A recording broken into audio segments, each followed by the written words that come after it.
My apologies, everybody. We'll get started with the session VOD here shortly. Unfortunately, we had some technical difficulties, most of which were user error during our last session. So the first 20 minutes of the Twitch stream were completely muted, again, because of yours truly. Long story short, this is a quick synopsis of what occurred in session 19, leading up to session 20 that we are about to play right now. The party, having headed through the bowels, the center of the city, if you will, through Market Square into the base of the cosmological clock tower, fighting their way up through a clutch of harpies, found themselves confronted by a pair of manticores in the belfries of the cosmological clock tower, after which time the party continued to head northward through the clock tower, finding themselves confronting by strange otherworldly beings trying to tend to the mechanical structure of the clock tower itself that had been non-functional for over a century within this structure, in addition to the mechanical being that seemed to be their leader, also finding that what appeared to be some sort of power source, or perhaps some other mechanical implements of this clock tower system, was also either missing or damaged. To no avail, the party took what they had learned in this mechanical room of the tower and headed finally towards the rookery, the highest point of the clock tower itself. And there they met the harpy matron themselves, the Crimson Countess, a creature as reviled as one would expect of such a clutch of beings. Swiftly, two members of the four-person party were quickly wrapped up in fears of the past, having succumbed to the screams and screeches of the harpy matron, reliving the most horrid memories of their past. For Tim, a awful remembrance of the moment his corporeal organic body was wrenched from this world and his soul and his mind fused into the mechanical automaton form that you see before you now within the story. In addition, Giorgio remembered the awful night his mother was slain in Kesselholm Keep, in addition to the scars and the near-death experience at the hands of a strange female attacker and a unknown group claiming to be members of the opposing faction within the Civil War that shortly came to an end after this incident. The group struggled through this fight, but eventually found themselves victorious. Tim ultimately able to overcome the horrid memories of the past and seal the fate of the harpy matron, the Crimson Countess. The group found the magical spear that the Crimson Countess had been using, a spear of lightning, in addition to a strange trinket within its awful nest boudoir in the rookery. And the group also found various letters and notes to the clock keeper from the last known archmage of the inscrutable tower, a high-ranking member of Academy, and was able to piece together a few small bits of information before ultimately taking this small respite high above the haze where we find ourselves now. Waking in the morning, Tim learning new bits and pieces of magical information, began by summoning a familiar, a small mechanical crab. The others gathering their things and preparing for the journey back to the Hooded Lantern's garrison, where we all find ourselves now. You all are in the attic space of the cosmological clock tower. You are not muted. And it is the early morning. You have prepared yourselves for your excursion back to the outer inner portion of the city. Back to the garrison. To report that the clock tower is now secure. Mm-hmm. I got a question for you mechanically, JJ. So if you have flight speed, I don't want to do this, but I'm thinking about it because we are at the top of a clock tower. Okay. If I have flight speed, if I jump off the clock tower, does the falling expend my flight speed?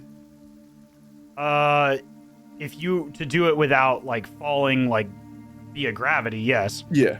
So, yeah, but so if I free fall, so if I jump off the, let's say like if I have 60 feet of flight speed, if I jump off the clock tower and then right before I hit the ground, I decide I will start flying now, will I prevent myself from hitting the ground and dying? Right? Because like yes, technically yes. Okay, cool. That's nifty. Are you going to jump off the side of the clock? No, absolutely not. Absolutely not. I do not intend to do that. I was just thinking about it because I've got it now. It's like, well, I was like, because now I'm kind of here for it. Yeah, I mean, I'll see you guys at the I'll see you guys at the bottom. Just like jump because I've got just Mary Poppins this shit just yeah.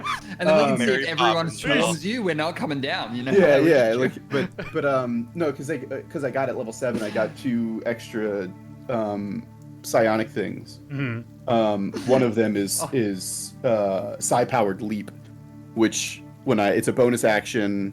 I gain double my walking speed as flight speed, which I think in flavor is I can jump and push off, push off the ground with the psi warrior powers I have and jump really far. But it's just called flying. Mechanically, it's just flying speed, right?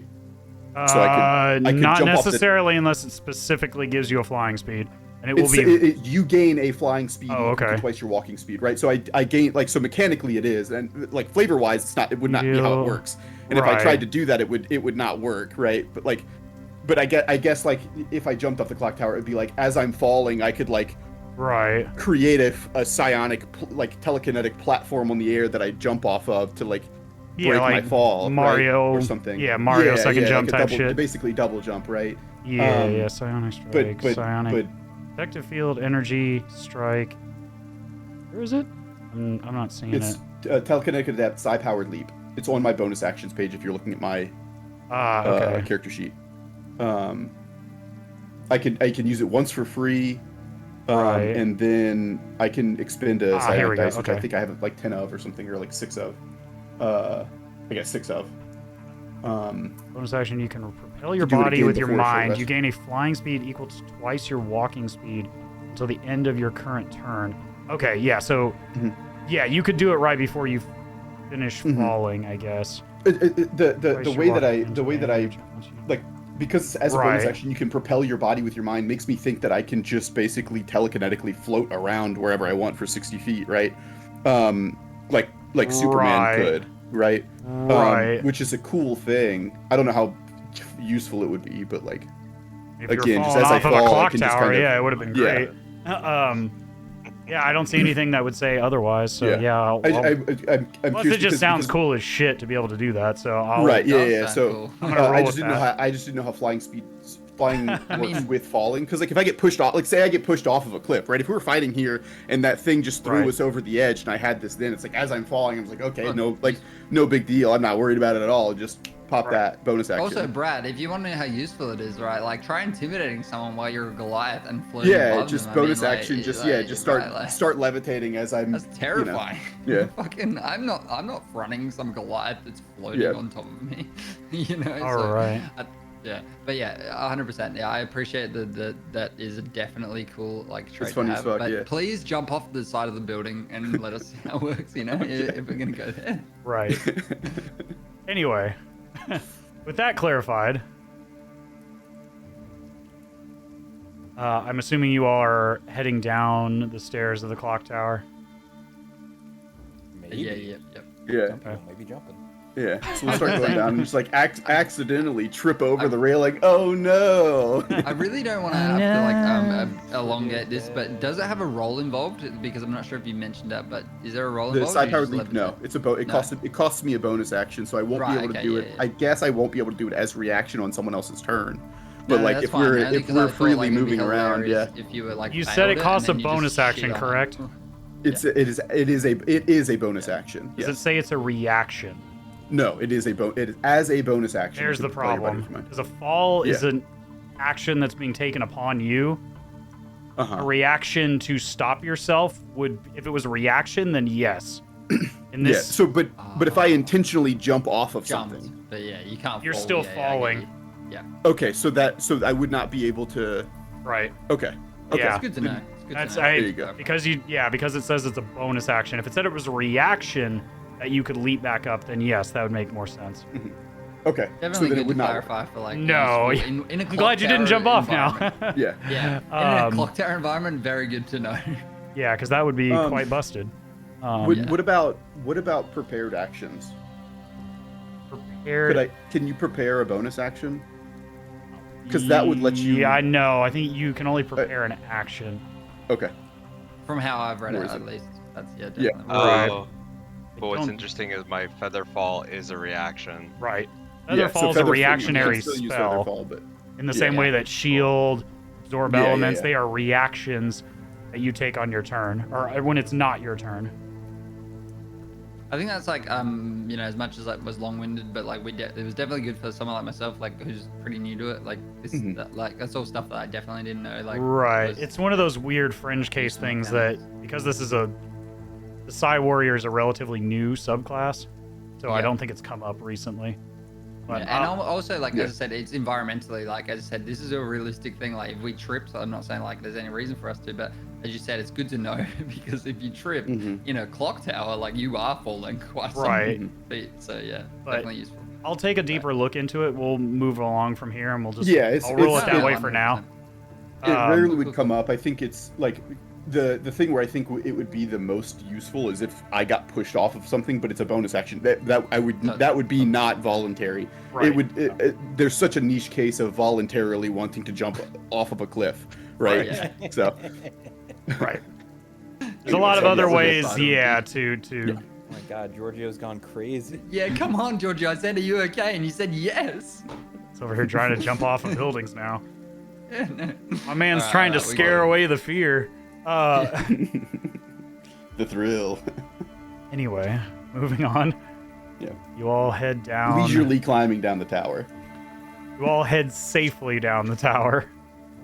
Around the perimeter stairs, passing through as you watch the automatons continue to work through day in and day out, trying to repair a machine that has not worked in hundreds of years, and yet they continue endlessly working on this machine as you pass them by, heading down further through the belfries, down through the main body of the clock tower, until after about 10 minutes or so of steady walking, you make it to the basement level, ground level of the cosmological clock tower. You see the remains of your perilous battle with the body of this harpy clutch of creatures. Their remains scattered about still as you exit through. Let me ask you this: do they have anything cool? You can give me an investigation check. I love it. Yeah, I forgot to check that. To check their They got any cool shit? 13. I respect that. The loot goblin's not looting. So I rolled a 13. You said investigation. Yes. That's a +5, so an 18 on investigation. With an 18, you for find anything of interest. I don't know if they're all like natural. They don't necessarily carry a lot of weapons. They have natural talons and claws that they tend to favor in lieu of carrying stuff that would otherwise inhibit their flight. But what you do find is a handful of shiny objects that these creatures have accumulated over the years. You find about 37 gold coins, or roughly gold worth 37 gold, as well as one sapphire worth about 100 gold, and another emerald worth about 200 gold. Whoa. Sapphire was worth how much? 100? Sapphire and emerald, 100, 200. Yeah, so 300 total in gems, and then about 37 in just loose coinage. That's Brad. You got rich, Brad. Also, again, like, I'm pretty sure we did clarify this last time, but I did take the Javelin of Lightning, and it does very much, like, build my character. Like, I really It do fit like having thematically. that. Yeah. Yeah, but I don't, like, want to, like, take that off of you either, Georgio, if you, like, have something that, like, I'm not sure if you have a shot full of items. Or No, weapons, you're good. should I say. You're good. Yeah, okay. You I got just that, you noticed got it, before yeah. when we were checking it, yeah. I don't So, believe that item's an attunement item, but double check for me. If it has a little triangle and an A next to it, I don't believe it is. I don't think it is. It's a green item, so it's like a common in my eyes. Like I'm a WoW player. No, it would specifically tell you it requires attunement. If it requires attunement, you can only I have. just meant it like it bridges my gap of distance. So I had like some range items that hit, and and then there was a certain distance that I'm in, and it very much helps me in that situation. Is what I was getting at. Yeah. Right. The Javelin of Lightning, essentially once per day at dawn, you can speak its magical name, essentially, that's etched into the side of the javelin. And it has additional damage properties once per day, in addition to just being a magical weapon. And, like it's also a great weapon. Yeah, but as I it's say, also, better, like, your magic word better fucking be Shazam. Okay. Jenga! oh my god. Chocolate egg cream.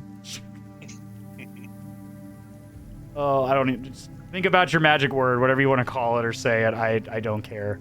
I am thinking about. I'm waiting Okay. for something good's gonna come. Don't you worry. But anyway, you all head out into the morning fog, the city of Drakenheim, feeling that, again, that surrounding air, that charged air, now back in the haze of the city of Drakenheim, that feeling now that you've almost become comfortable with, having been in the city now for several weeks. But how are you all heading back towards the garrison, as you are still in the heart of the city? Can you give us a map? Yeah, I'll pull up the map for you all. While you're doing that, I also have a question once you pull that up. All right. Okay, I got my name. Let's go. What is your question while I'm pulling this up?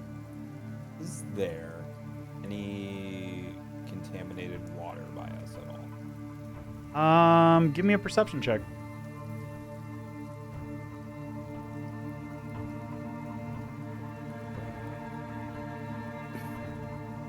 Yeah, 20. 20. You notice on the other side of the square, you all are right now just outside of marker number 12. And we're headed all the way back here. Yeah, you're headed back to number 9. 9. Okay. That is the Hooded Lantern's garrison. You remember as you were going through this centralized location in the center of the city, and you spot sort of the gantry above it from this distance as you begin to head towards the edge of the clock tower at this slightly elevated height above the main western market or eastern market square. My apologies. You remember that there was a well there, a cistern, if you will, that is part of the city's aqueduct system. Okay, I'm gonna take one of my. I don't know what I have. I have some sort of vessel. Yeah, you'd probably have some water. empty potion bottle or something. Yeah. Potion bottle, yeah. Canteen. Just something. Yeah. And I would like to fill it with some of the contaminated water. Okay. You can certainly try to do that when we head back. How are you all proceeding back? Are you walking out in the open now, or are you trying to move? Hang on, are we? So we're similarly, just to clarify, we're going from the clock tower like at 12, and we're kind of like going in the direction of 15, like we were Yeah, but we're in going- opposites. You can do that, or you we're- can go we're- another way. We can go any way we Yeah, want. We're or trying we to get could- to yeah, 9. Right. So it Yeah. would be wise to go towards 15 at least. Yeah, so that's I guess where I was getting, because I made some very bad decisions, like when I think which we didn't abide by, but I'm pretty sure that I've messed up a lot of this before. So I was just curious as to what we were going for, and I won't make any suggestions. I'm gonna leave it up to y'all. I just was curious as to what was the making sure I was in like the same boat as everyone.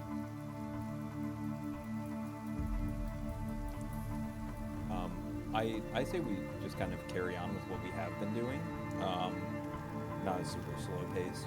We're trying to stay hidden, but being brisk about it, I guess. Okay. How's this look Yeah, bro. I mean, to everybody else? I mean, this is, I think, just the shortest path, and none of this seems particularly dangerous, because as we get away from the courtyard, we get back to where the stuff that we're I more don't think I familiar can with, see right? What you're putting up, if that you're putting it not? anything up. Is it? Oh, okay. I thought it. Oh, there we Is go. this Now better? it's there. Just do this. I mean, this seems the most logical, and it takes us, Definitely avoids us going through the town. Like, and as I said, if we Yeah, did make, yeah. My only thought was if we did make noise, like they might have like been, if they're going to attack us, they were either going to be in the open area, we would have seen them by now, or they were going to be holding up, waiting for us. So Mhm. we don't really want, I guess, go down and then have to go through the entire I town. think, Like, that's, Yeah. I think that's fine though, Brad. yeah, I agree. Or Georgia.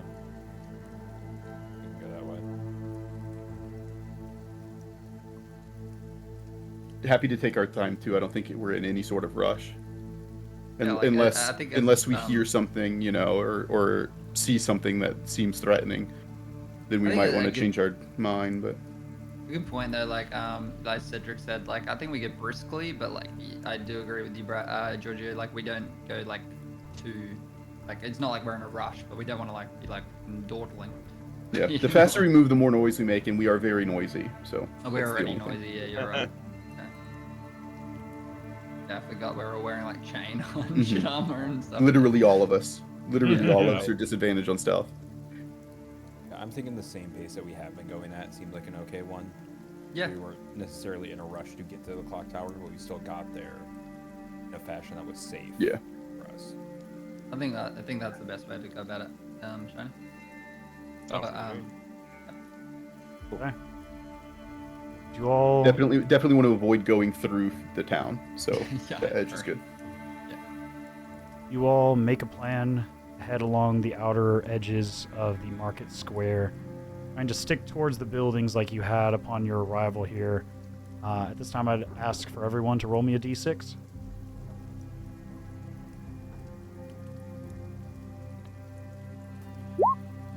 I've rolled a 6. Okay. Wise.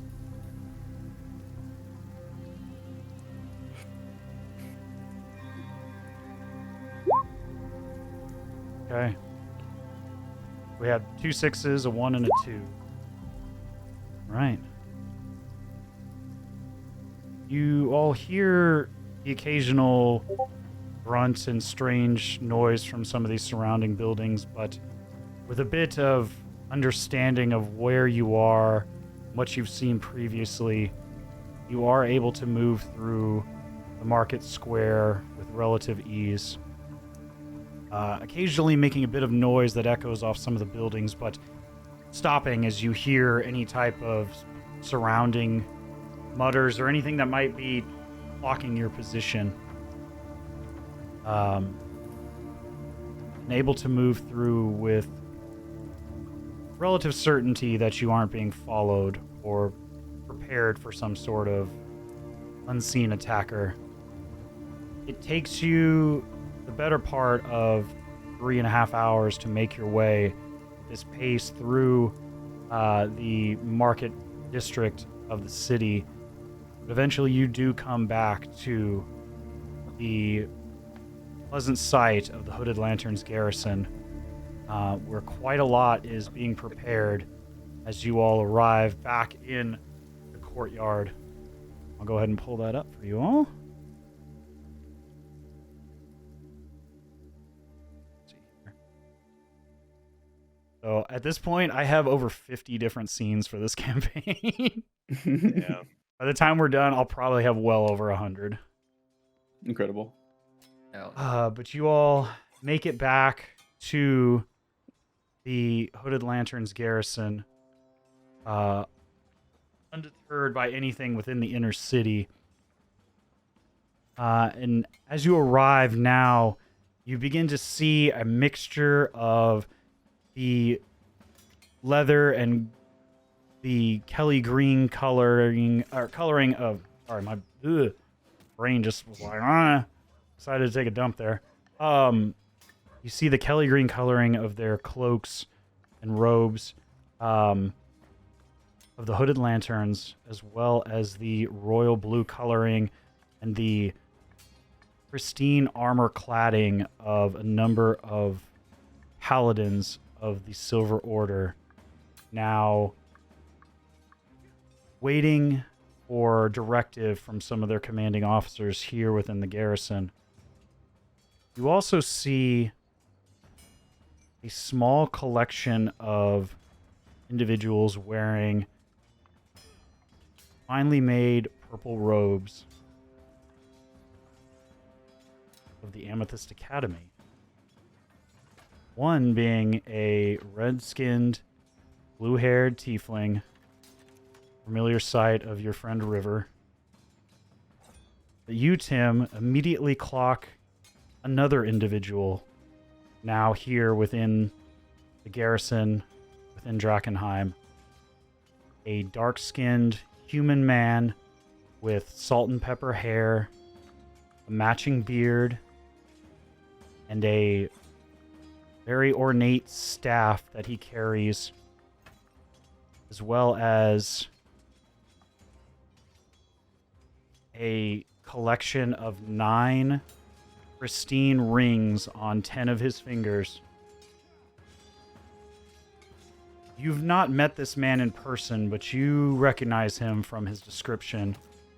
You recognize as he turns, and River turns to look at you all as you enter the courtyard.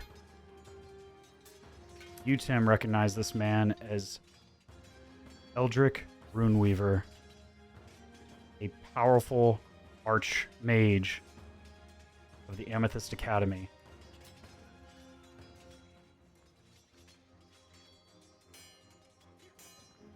One of your former teachers, in fact. Many, many years ago, when you were still of a more organic form. Yeah, he was a jerk.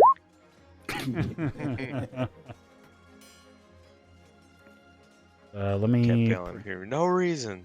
let me present individual to you all. Them to your journals. I think I've been pretty good about, if you think you're missing somebody that you remember that you've met, let me know, but I'm pretty sure I've added everybody that we've come across now. Your journals. Go ahead and show this to everyone. This guy's gonna be a real jerk, I can just tell. Oh, there we go. It's fucking Morgan Freeman. Yeah, I agree. But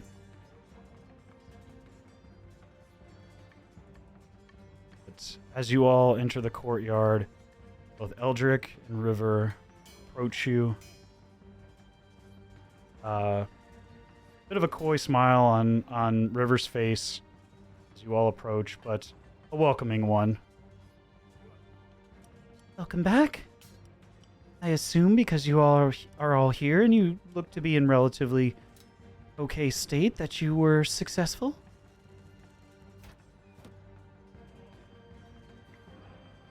Yeah, we did what we were asked. That's one word for it. That's excellent news. Excellent news. We'll have to inform the Hooded Lanterns and the Lord Commander Elias Drexel, so they can begin preparing for their end of the mission to come. We were asked here to supply the Hooded Lanterns with a number of healing draughts, as well as the Lord Commander had discussed some additional payment for you all in the form of some preparatory items on the house, of course, or being supplied by them to aid with your further assistance in this endeavor.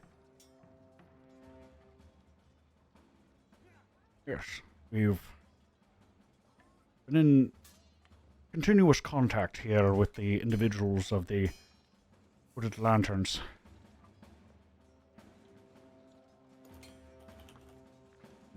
My apologies, my name is Cedric Runeweaver. I'm a Archmage of the Amethyst Academy. Been some time since I've been within the walls of this city. River has informed me that you've all done quite well in your time here.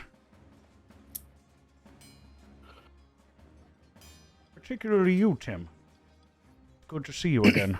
Been many, many years, and you look quite different than you did at that time. Ah ha ha. You got jokes.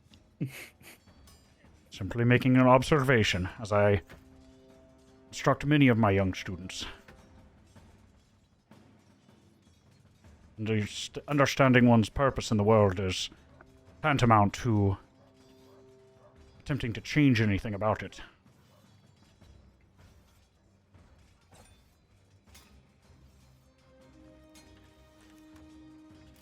But I have other priorities at this moment. River will continue to discuss what the Lord Commander discussed with us. I would suggest that you give this information to him as soon as possible.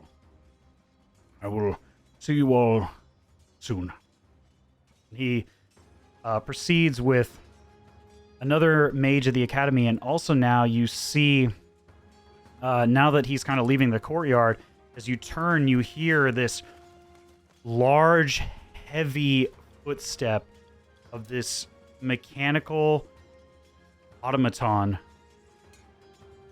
begin to follow. And before, you didn't notice it because it wasn't moving, but now you hear the heavy footsteps of this large creature, this construct that follows behind Eldrick specifically. And Tim, you would remember briefly when high-ranking members of the academy are out in the field working, they are often accompanied by these guardians, these constructs created by the academy. Makes your crab look a little wimpy, huh? Listen, This I'm is trying, okay? It's my first familiar. Just give me some time. Feeling a bit inferior, are we? Oh, he doesn't you say heard that. He doesn't say that. I'm just bullshitting you. Feeling a bit inadequate.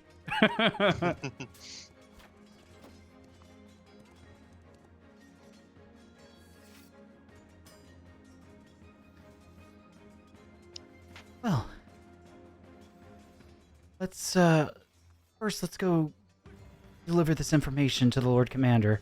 I'm sure they're quite eager. I believe that he's in a face-to-face meeting with the Knight Commander of the Silver Order. I will lead you all over there, and I'll remain outside. We still are not in good day-to-day talking positions with the Silver Order. It's not necessarily that we won't work with them, but it's something we try to avoid at all possible.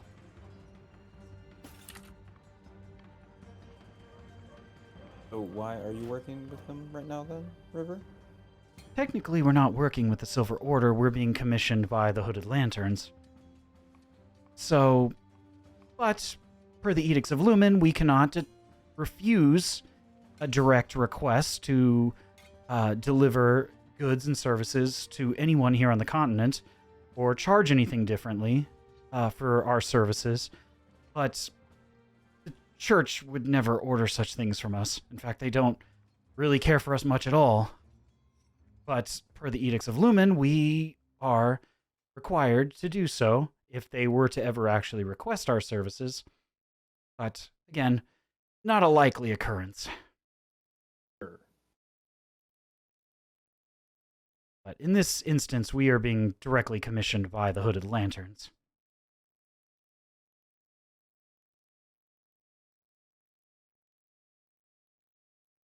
And she leads you all to the back corner of... Whoops. Get rid of that. Need the selector. This back tower on the south side of the garrison, the commander's tower. And at the highest most point are the offices of the... sorry, get that out of the way so everybody can see. The backmost tower, the highest point is a large office, sort of war room, if you will, that you all had a previous discussion with Lord Commander Elias Drexel of the Hooded Lanterns, as well as the Knight Commander of the Silver Order, one Theodore Marshall.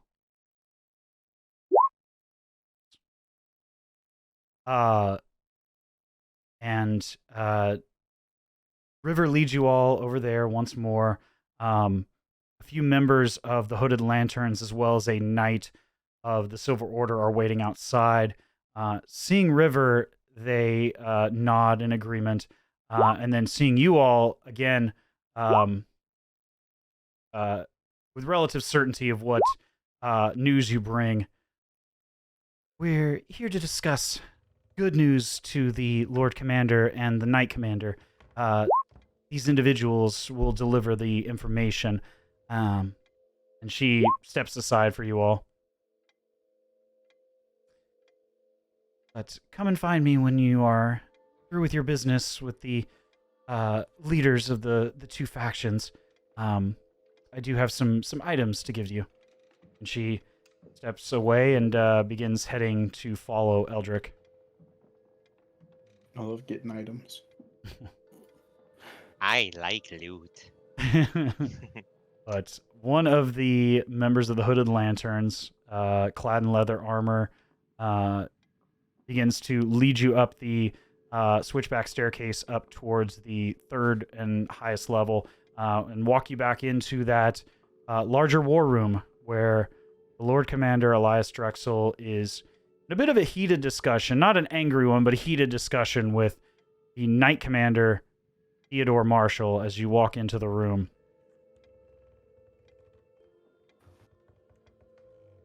What are they saying? Well, as you walk in, you hear, "Now, we have quite the limited regiment compared to you, Knight Commander. I can't say that I can allot that many men to a fully frontal assault on Temple Gate. It simply wouldn't be the most advantageous position for our more covertly trained urban rangers of the city." And then you hear in response from the Knight Commander, a bearded man with an eye patch on one side on his left eye. I believe it's his left eye. I can't remember. One of his eyes. And he kind of, in an assertive stance, puts his hands against the table. "Now, I believe when we were discussing this here mission, we were going to allocate equal parts to this ordeal. Am I to understand that is no longer the case, Lord Commander?" And that's what you hear as you walk into the room. What would you all like to do? As Elias Drexel looks at you all, welcoming you in and pointing or addressing a handful of seats along the long edge of the table.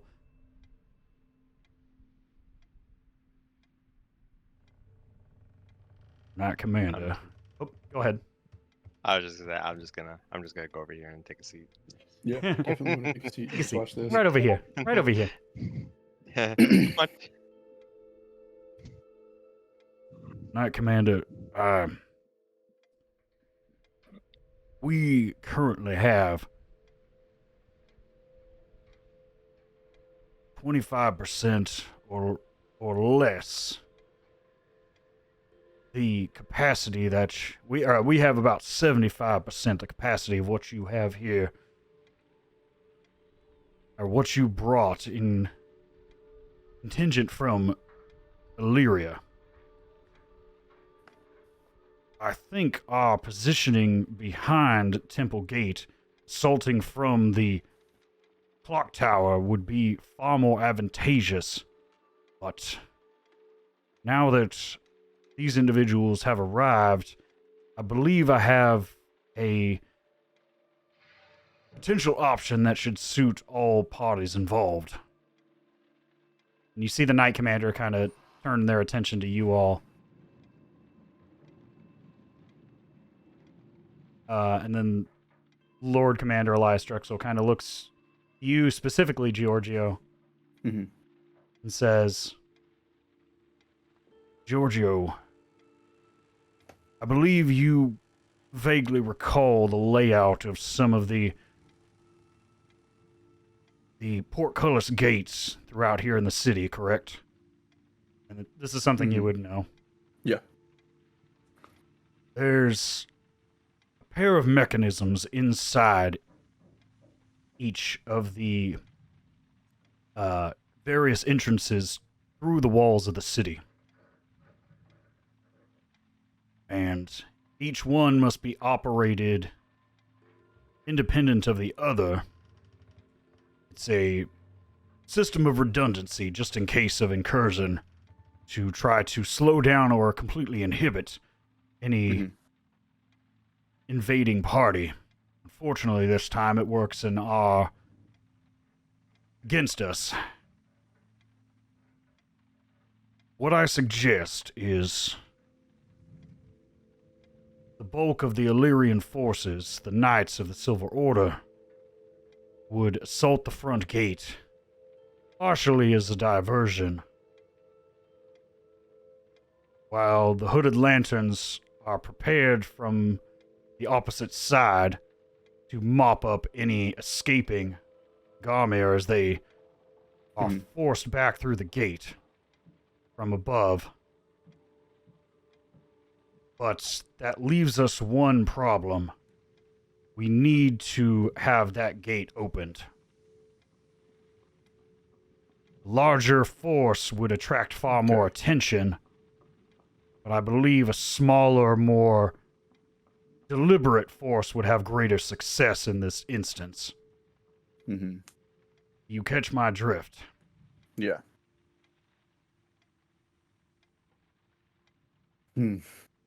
Our only concern is, how do we get you all?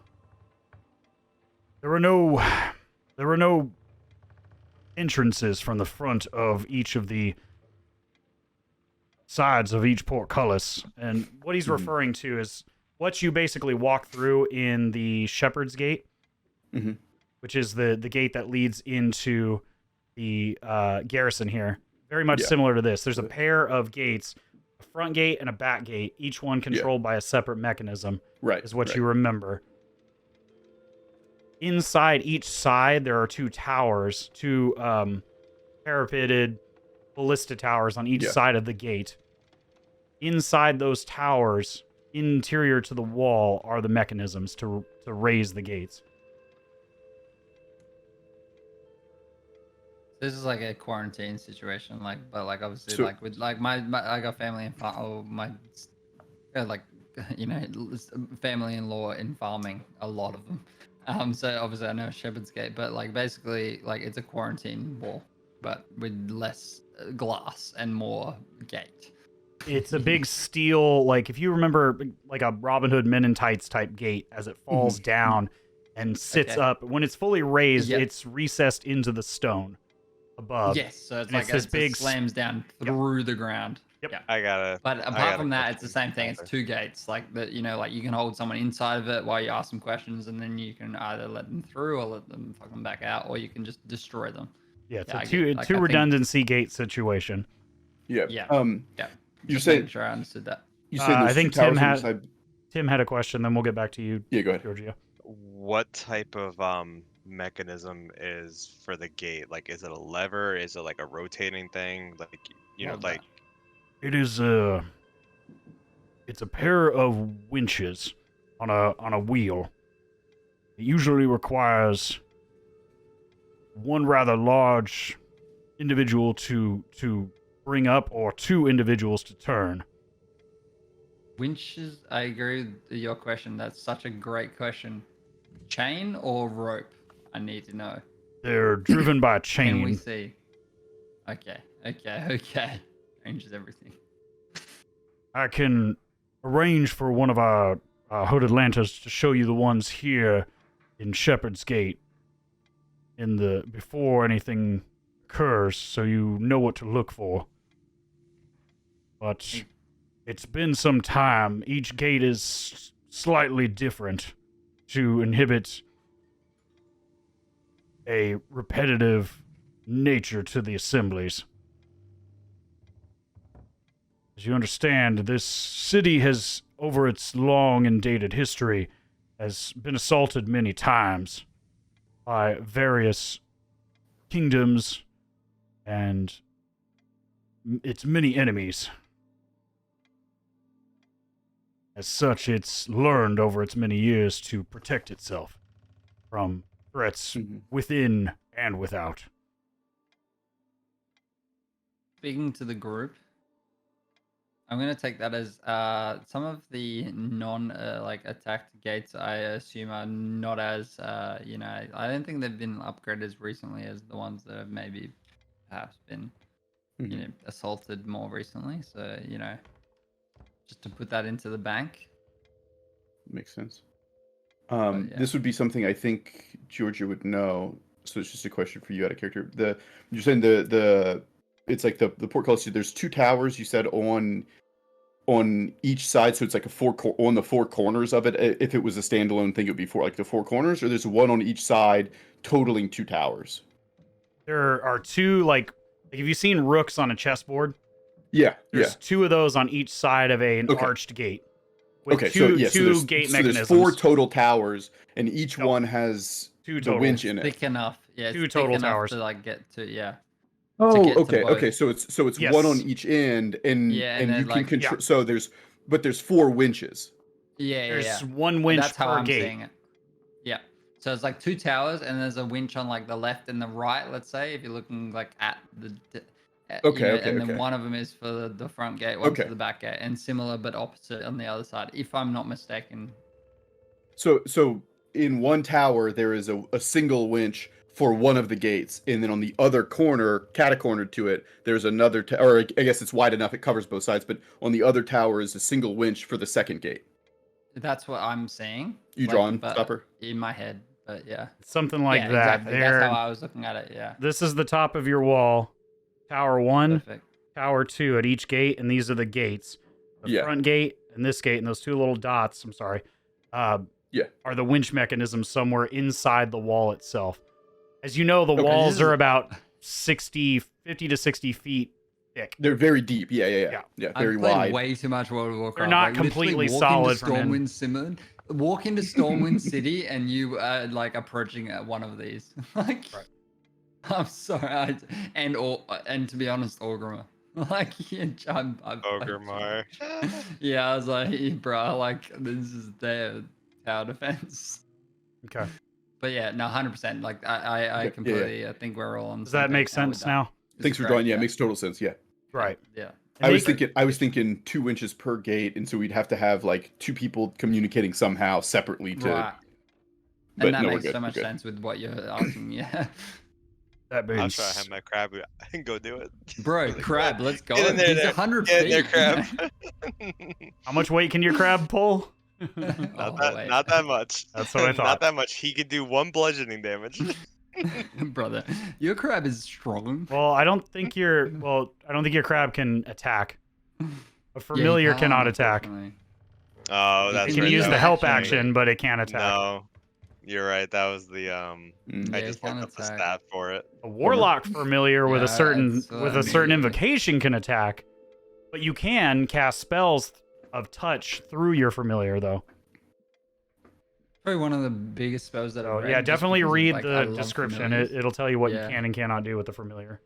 I love No, the you're eyesight right. thing though. The eyesight thing seems sick, and the fact that it can like disassociate and then reassociate and stuff like that looks rad, man. Like it seems like a Yeah. great thing to have for us. I know I can we can communicate telepathically. I do know that. Yeah, I just got it mixed up because when I looked up the crab in the journal, like, oh, he can attack, but I was like, no, Yeah. it specifically says in familiar you can't, so that's why I got it mixed up.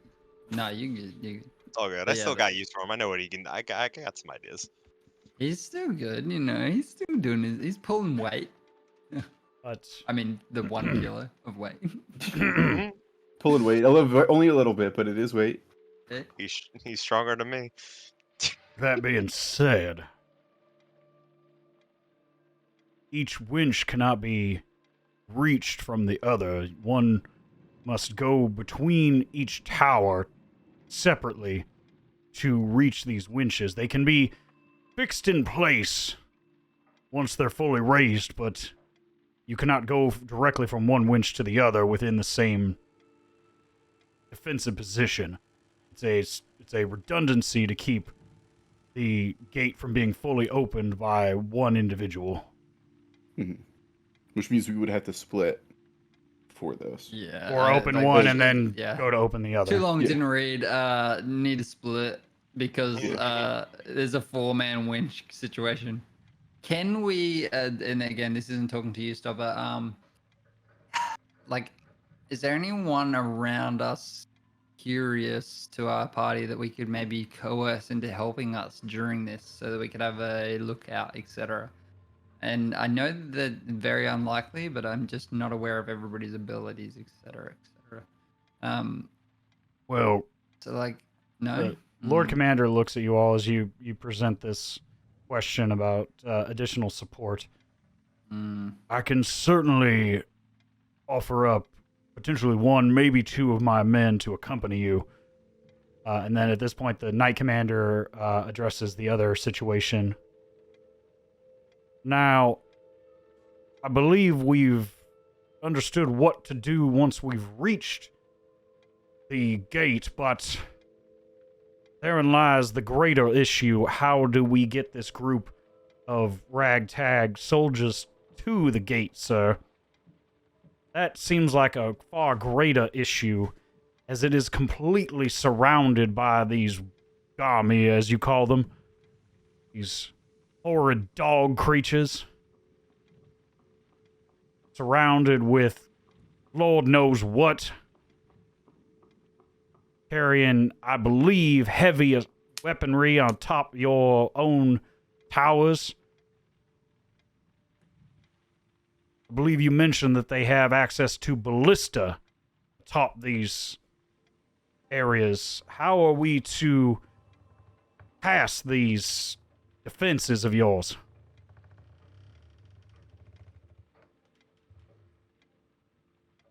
I have a number of men that can ride on horseback quite quickly, but they are still subjected to these ranged armaments and defenses. In addition, we have about a dozen Griffin riders that could get much closer, but again, the situation stands that these ballista will cause quite an issue once we get within range. I do not wish to sacrifice good men based on a faulty plan, sir.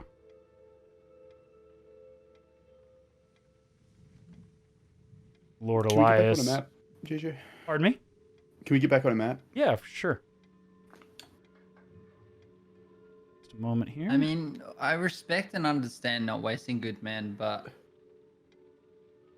the thing is, like I guess, like, my question stemmed from, you know, can they perhaps man the you know, chain and maybe we can be the ones that are like trying to protect. Like, I don't know. You intend to assault nearly 100 Garmir that occupy this gate. I'm not saying that because I'm not asking your By men all to means, sir, attempt you that can either. try. I'm not attempting that because that's what I'm saying. Like, I don't think that. Well, I want your men to attempt that. I don't want to attempt that. I don't think any of us need to attempt that. We just need to find a way our around forces will be the ones doing such. As the Lord Okay, Commander you're willing for said, unless someone else has the forces to occupy the bulk of theirs, I don't believe Really anyone hoping else we don't- here does. I don't really want it to come to that. I'm not gonna lie. Like, Unfortunately, I know, like, that's what we've decided to move the bulk of their forces, employ them out, but this all hinges upon your group getting them gates open. So in which gate is this one on the map? You guys are currently at number 9, and you went through the gate, which is number 5, Shepherd's Gate. The one in question is gate number 4. This is Temple Gate, leading directly to the Temple Ward, as well as the Cathedral of St. Vitruvio, number 11. Okay. Mm-hmm. The Where- more concern I'm hearing, I'm getting more and more worried. I'm not gonna lie. The more questions I ask, now I'm starting to get a little bit.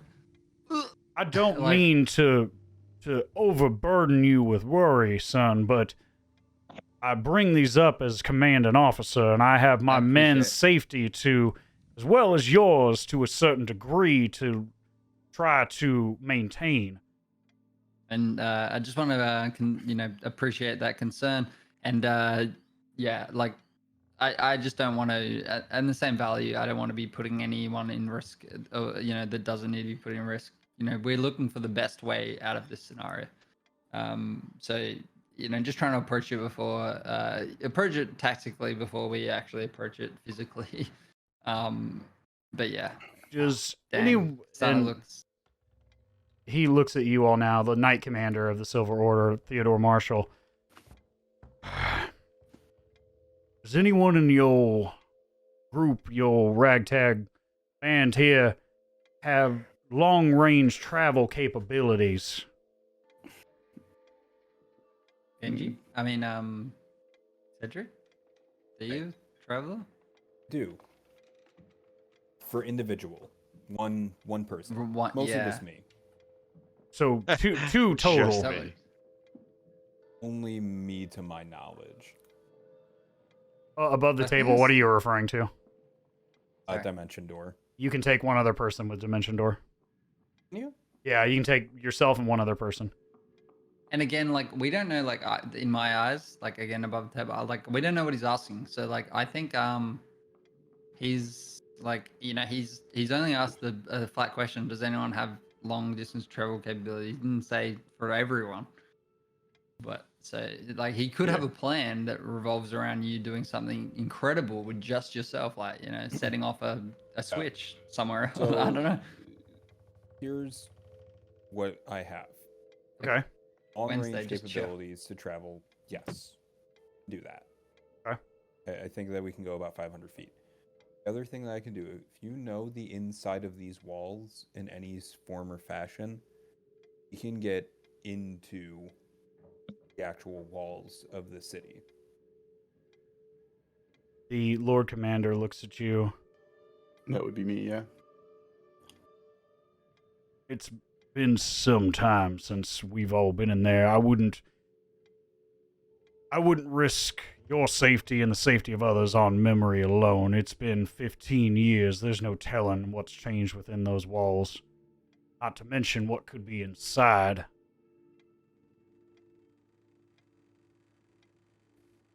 So why are you asking about long-range capabilities? I have access to a few individuals that might have similar methods to yours, sir. Theodore Marshall pipes up. If you can travel with one of your men or one of your group, and I go about delivering the other two with two of my men, we may have a solution on hand to get you as close as possible to a safe entry point to these towers. Safe. Yeah. Relatively. Hey, safe as we see it. Um. And So- he's go ahead. I had a question. So I'm trying to remember.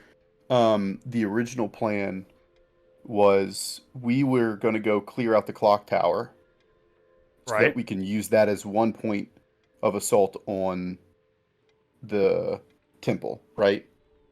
Right. And then the gate somebody else was going to be taken care of, so that those 2 points would be where we would launch the assault on the temple Right. together, right? And so we went and did our thing, and this one has not been done. No, right. they discussed They've that run into problems, and so it hasn't. Yeah. No, they've not run into problems. The cosmological clock tower was twofold: to have a point of assault on the cathedral, but also give them a point of, because you all had to travel from the garrison to the clock All the tower. way, yeah. And then you would have to travel from the clock tower, looking at the map here, from the clock tower down through the city right past the cathedral, which is the most heavily occupied, Okay. to get to the back side of this gate. And at this point, you hear Theodore Marshall kind of step up. My understanding was that the acquisition of the clock tower was not only allow for the assault of the cathedral, but also the assault of this gate. We, even with our substantial forces, cannot assault a heavily fortified gate that is designed specifically to fend off this type of attack. It was built for this exact purpose, and our enemy knows it. But that said, we know our enemy has relatively limited assault capabilities. Limited to a range, of course. I believe, Lord Commander, you said those ballista cannot fire beyond 300 feet. If we have a means of staying well and truly away, either 500 feet to the ground, or better yet, overhead, we may have a means of getting your little strike team directly where it needs to go as swiftly as possible. It is your choice how we proceed from here. Do we go horseback? Or do you fellas fancy a bit of time in the skies? I mean, obviously, Sky it's time, time in the baby. skies, right? Like, am I wrong? Is that not badass as fuck? As I'm I down s- for Sky. As I said, we have a dozen Griffin riders raring to go, including myself. We can deliver you just within that 500-foot window, accompanied by a couple chaplains of our order, clerics capable of instantaneous travel, not unlike yourself, sir, as he looks to you, Cedric. You feel confident in your abilities to deliver one of your comrades. I feel confident my men can deliver the other two to the top of them towers. You see the Lord Commander scrawls out a basic diagram of the towers, like the basic construction of all of them. You see that same sort of diagram that I showed you on that whiteboard of the two parapet rook towers, basically. And you see two square hatches on top of each. Now, each tower has a topmost entrance, allowing for individuals to station themselves at a bird's eye view, as well as a pair of ballista that we're aware of based on what my scouts have informed me of. As the Knight Commander said, there's approximately anywhere from 80 to over 100 of these Garmir stationed at this gate. Potentially more if we are not careful and allow for reinforcements from further within the city.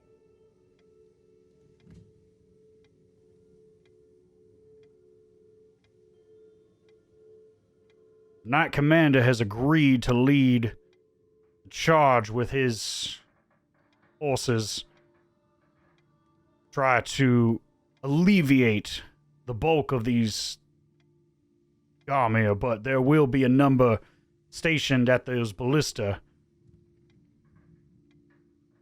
Those need to be removed as soon as possible. In addition, we need to have those gates raised above all else. Those gates do not come up, then I'm afraid we have done all this for nothing. That makes sense. Mm-hmm. And I can't remember. I can't remember a character like what the temple has that's important. The temple is the current stronghold of the Lord of the Feast. Okay, so it's to take this guy down. Like we need to have. Yeah. Okay. Feast. Now, as you all know, this Lord of the Feast, this apex predator, is a problem to you all. It inhibits anything moving about this city. The bulk of the city is controlled by these creatures, including quite possibly the most holy place within this part of the world. That is quite critical to us, and it has inhibited you, sir, Lord Commander, from attempting to take back this city. And I believe that Cabal of Mages is quite interested in that there tower. So, threefold, this little endeavor would benefit quite a number of interested parties. Would you not agree?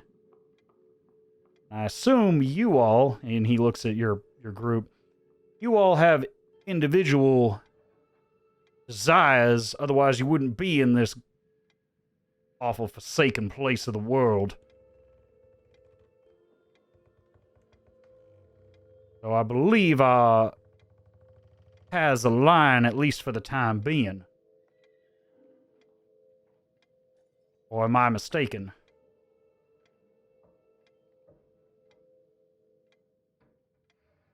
And for riches. Well, you ain't gonna find them if you get eaten by a wolf. I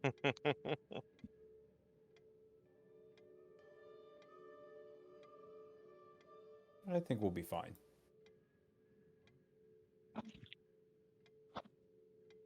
I agree. Each their own. I appreciate confidence, son. I really do. Just try to keep it in check.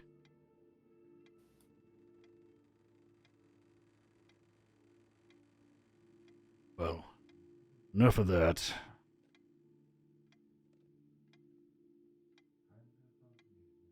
I believe I understand where we're going here. Hooded lanterns will prepare from the back side, coming from the clock tower. Preparing to assault at the first opportunity, picking off any escaping Garmir, as well as pincering once the gates are open. bulk of the Illyrian forces will assault from the front of the gate. Giorgio and your group will be the linchpin in this situation. All goes to plan. We'll have taken back Temple Gate and have a direct line into the heart of the city. A direct assault on the Lord of the Feast.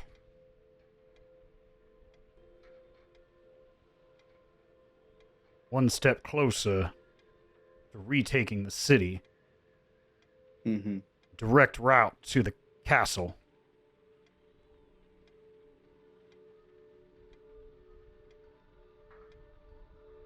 Mm. You all have any other questions? Concerns?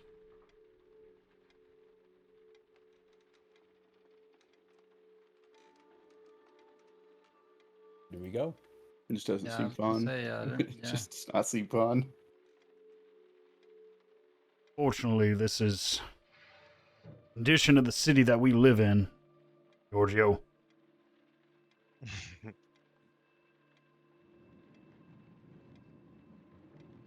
We are men and women of Drakenheim. Whether we like to be or not, this is our home. It will always be our home. I refuse to walk away from my home. Yeah. Rather die here in the mouth of one of them Garmir. Turn tail and run.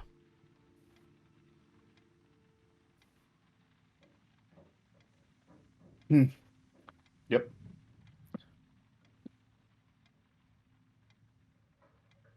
Tim, Cedric, Chugrulk, did you have anything to add? I genuinely, like, as I said, like, I only caught like half of the actual opening sequence to this whole like thing because of the shenanigans, but I don't think I do. I've asked a lot of the questions I had at the beginning, like of the sequence. So I think that I think I'm just kind of following. Hey, like out of character, like for you, I don't know if you, like your character would have any concern for this. I don't know. We never really got the history of your character outside of just the brief intro that we got, but Yeah. there's I don't think that there's really any reason to want to do this unless you had a reason to care about Drakenheim, right? 100%. No, So, that's like, it's, all of, you know, yeah. That's where I'm like, most of my care about Drakenheim, I'm not gonna lie, like my character does, like, I think a bit of this is described in my character sheet. I'm not sure if I went into detail, but when I was just building my character, like, similar to myself, like my character has Mhm. lost a lot of people. So like Mhm. y'all, you know, even though I'm new friends, like y'all are my new family. You know, like this is my, Yeah. you know, I've grown attached already.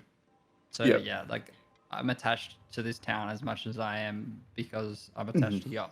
Yeah, all of us have some sort of history with Drakenheim, but like we didn't come back to Drakenheim for any reason. Like we didn't come back to save the city. We didn't come back to do anything. We came Right. 100%. because somebody paid us to escort some cargo, and then we met some cool people, and was like, hang on, this might be fun to do some other stuff Yeah. before we split up and go back, and then we've just been stuck together for however long it's been, 20 sessions of Dungeons and Dragons, but like Yeah. however long in Well, real time it is. So, like, like and I that's haven't even been with y'all for that long, but like, yeah, right. my thing is like, I got out of the ring, and you know, I lost. That was my family because obviously Mhm. as a gladiator, didn't have a family, and you know, this is my new family. Like that's Yeah. my kind of life cycle. Like I'm all about this now. Yeah. So everything y'all is important to you is important to me. So yeah, like at Mhm. this stage, I think I'm like kind of, if this is important to you guys, then this is very important to me. Yeah.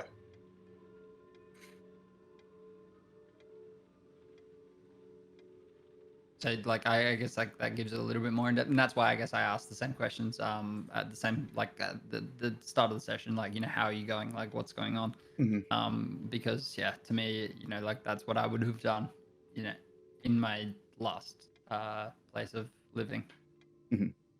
How like that's my personality, I guess. But yeah, at the same time, yeah. So if it's important to you guys, then I'm in for it. If you guys couldn't care less, then I don't care. Yeah.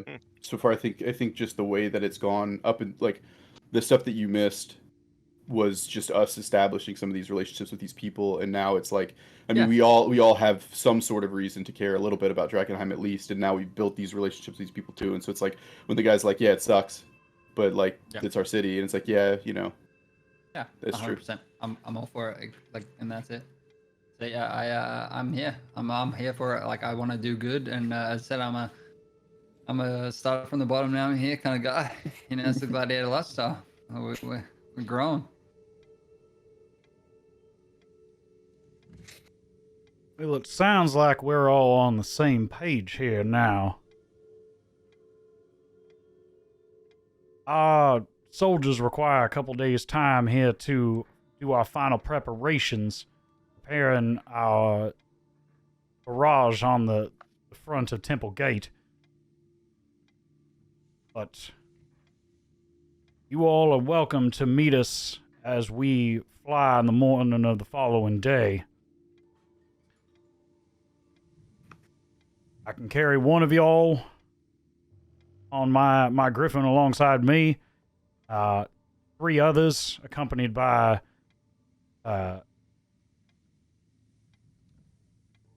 chaplains and griffin riders of our order.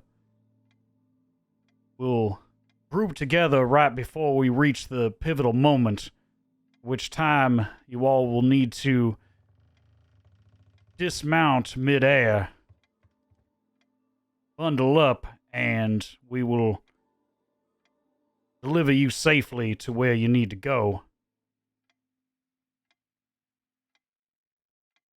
That time, I recommend y'all prepare for yourselves and prepare for quite a battle.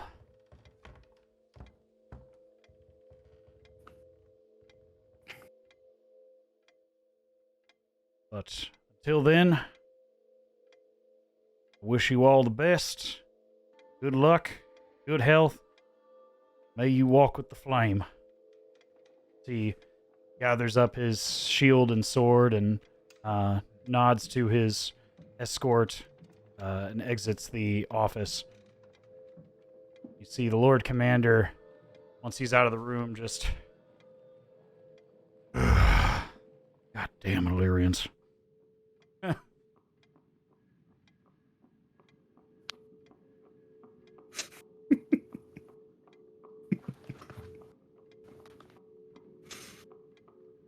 All the conviction in the world, but none of the sense of where they are and what they're doing. But you all have time. Go to see Riva. She has some things for you. We commissioned a number of items, hoping it would help your group and perhaps help some of our other lanterns.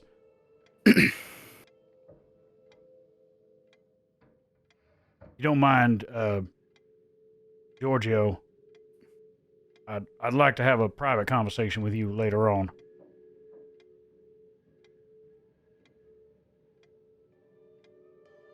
But go ahead and get yourselves a nice meal. The cooks have prepared quite a feast for everyone in preparation. I love eating. Good to hear.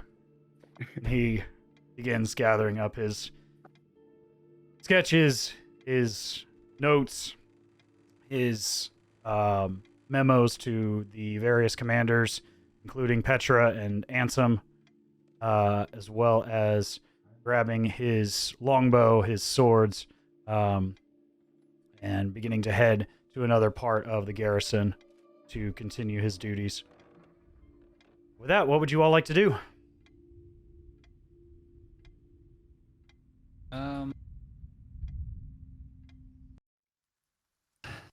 I definitely want to see what River has for us. That's Okay. That's priority number one. Give me the loot. Camille. I was about to say. Yeah, I knew this was coming. Very well. You all head back down to the courtyards. Takes a good minute or two as you find River speaking with Tobias Crow as he's gathering up his anvil and his tools into a cart as he's finishing up his contracted work with the Hooded Lanterns, heading back to Emberwood Village to his smithy, his home, and his family. And as she escorts him off, she looks directly to you all. Well, have a fun conversation. That guy's a real jerk. Which one? Which good question. Good question.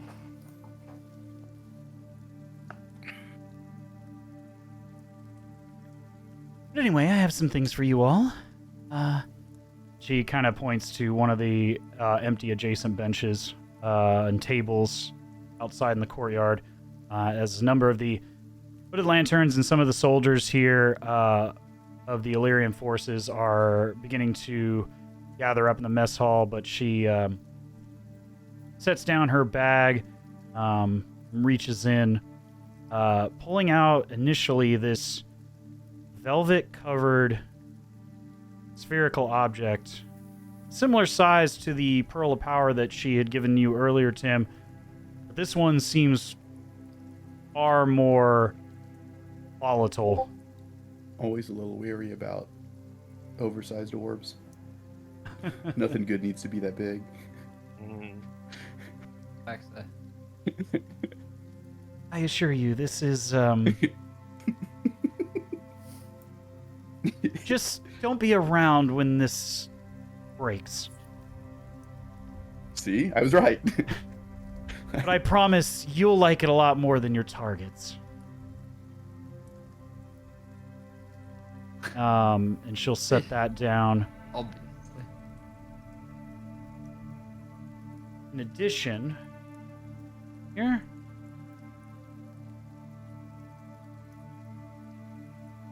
She gives you 2 potions of greater healing. 2 total for the group.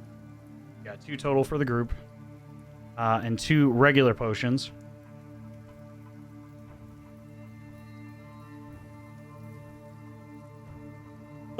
I have 1 of each already, so I'm okay not taking one of those. Not taking either of those, rather.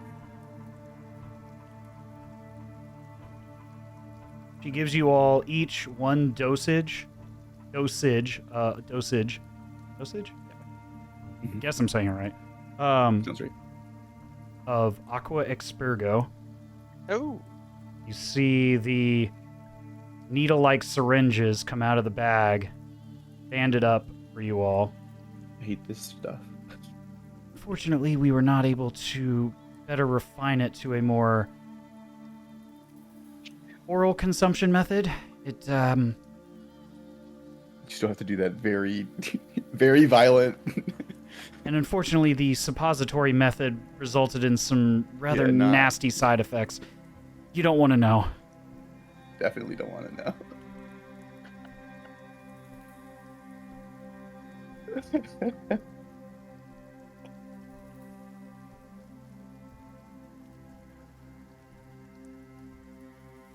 She also gives you 2 small vials, not much larger than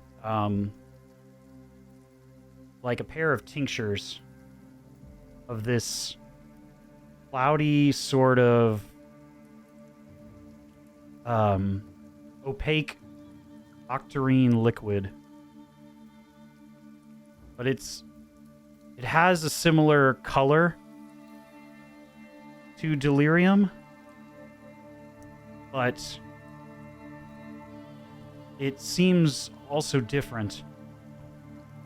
This is something new we've developed. based on that information you acquired from Oscar Yoren, Tim. I think you'll like this one. Oh. We call it Aqua Delirium. It allows a caster to reclaim some of their spent energies. But do be careful not to take it alongside anything else for a short while. If you take more than one in a limited period, you could have some other dangerous side effects. So do be careful, but it can be quite beneficial in a pinch if you find yourself a bit spent on resources.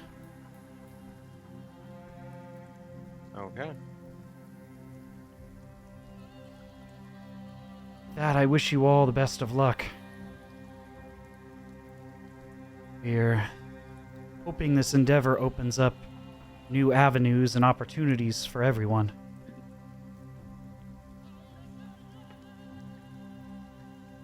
With that, you can add, it should be in your inventory. It's a homebrew item. It's called Aqua Delirium.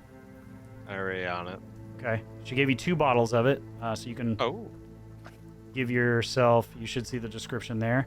And the spherical item that she gave you at the beginning is referred to as a bottled comet.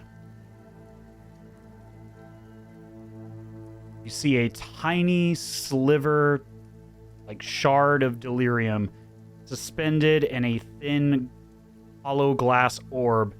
Not unlike the Pearl of Power that you received, this one is very erratic, and when she gives it to you, she puts it back inside of a velvet bag, and you notice this velvet bag is heavily padded. Definitely be careful with that one. It's not fully tested yet.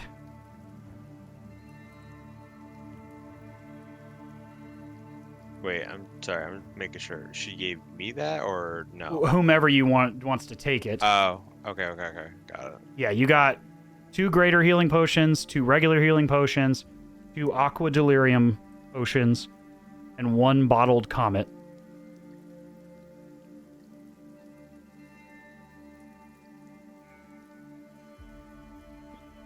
Basically, a bottled comet is like a jewel of fireball, except it deals necrotic damage and causes contamination. Sick. Nice. I believe it has a 30-foot throwing distance. It does. And it has a 20-foot radius, so definitely be careful where you throw it. You only got about a 10-foot wafer there, Yeah. so hence why it's not fully developed yet. Yeah. They didn't have time to really get the range and the Mhm. accuracy down. But it'll pack a punch. If no takers, I'll take it, but I'll let someone else have it first if they want. I got a very good item recently, so I'm more than happy to miss. Obviously. Entirely up to y'all. Can it be thrown at someone? You've thrown anyone, anything at the ground, up in the air. Does it count as a thrown weapon? I guess is a better question. Yes, it just Okay, it fantastic. doesn't have an attack. Like it doesn't have an attack roll. It's like a Yeah. fireball. Okay. Can I- So Post it. As long as you can see where you're throwing it, you have a 30-foot range to throw it. So the reason I'm asking is because I have where is it? It's that shit, where the hell? Here you go, the Psionic Strike. You can propel your weapons with Psionic Force once on each of your turns, immediately after you hit a target within 30 feet of you with an attack and deal damage to it with a weapon. With a weapon. Yeah, You this can is expend 1 Psionic die, so it doesn't count as a weapon. doesn't count as a weapon because you're not Okay, making okay. an attack roll. Okay, yeah, so it's just a bomb, yeah. Yeah, it's It says basically a bomb. Wondrous item.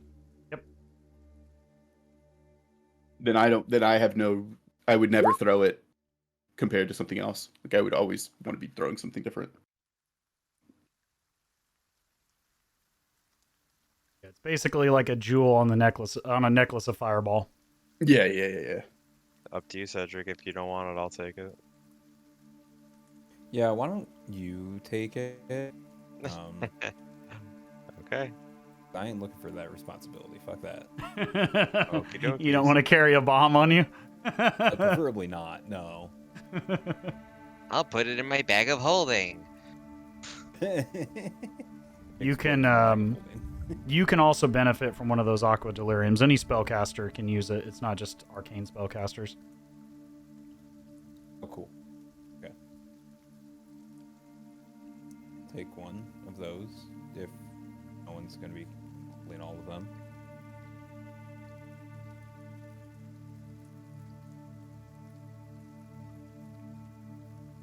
Tim? Take it. Oh, I thought we lost you there for a second. It looked like your camera had frozen. But with that, while you all decide, some of the Hooded Lanterns, having seen your success of your group, having heard of your endeavors within the city, urge you to come and join them for some drinks as well as a nice evening meal as the sun begins to set late in the afternoon after your meetings and your various discussions and your return back through the city. You see Ansem and Petra sitting about watching, laughing, enjoying themselves with their respective groups, and even some of the remaining members of the Silver Order as they exchange news and stories. You even hear somebody break out some musical instruments towards the end of the night, and a few drinks down towards the end of the evening as people are, for the first time you notice in quite a long time, all of you tend to clock the fact that there's a definite sense of optimism despite this whole ordeal being quite dangerous, that nothing like this in a lot of these people's recent lifetime, a lot of these younger individuals especially, nothing like this has ever occurred in their time here. Most of these individuals remember Drakenheim as it is now. Very few of them were old enough to really remember the impact the day the meteor fell, or they remember just the aftermath of the civil war that followed in Westamar. Mm-hmm. More so than the catastrophe of this meteor falling on the city. You sense a definite optimism. You see the look in people's eyes as there's a possibility that they could do this. This is the first major operation that the Hooded Lanterns have incurred in many years, probably closer to 5 or 6 years since the last time, and the last time ended in catastrophic failure. Yeah. As they tried to retake the heart of the city. And now you see, a tinge of hope. Unlike any other time thus far. But you all are able to take another long rest if you need it. Below ground in the barracks of the Hooded Lanterns. Is there anything you all would like to do the following day? Before... Wait, has any of us done anything since the last long rest? Out of curiosity, just because That's why I asked. Just being lazy. Like, I just summoned my crab, and that was literally all I've done. right? Nice. Yeah. Yeah. I was Right. like, yeah, I do want to trade in for that gold. I just want to make sure that actually gets done. Yeah, you can money, just add. baby. You can- You said it was you said it was a total of 300 for the 2 big gems, and then like 37 outside 37 of that. random coin, yeah. Yeah, so 337 total, and then I'll split that with everybody. Okay. It's not like that's not a secret. What's that? I'm not doing math in real life. I'm just typing this in. 337 over 4 is 84 each, and I'm keeping the extra. As you should. For doing the math. Inventory 85 for me. Suck it, nerds. All right, 85. That. Finally starting to get a little bit of money. My dumbass, I was watching a movie with my girlfriend, and I was doing math. I watched the newest Spider-Man movie, and they're talking about string theory, and I was sitting there and I bored her ass off for 20 minutes. String theory, I was like, actually, never mind, sorry. Yeah. Just had to fucking mute myself.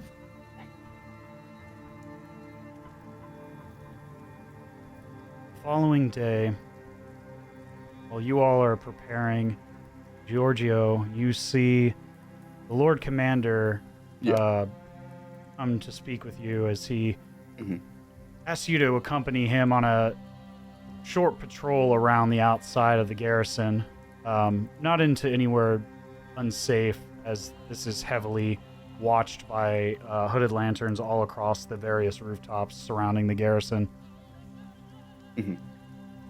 But he wanted to, you see on the look on his face and kind of his demeanor that he wanted to speak with you. Something is definitely on his mind.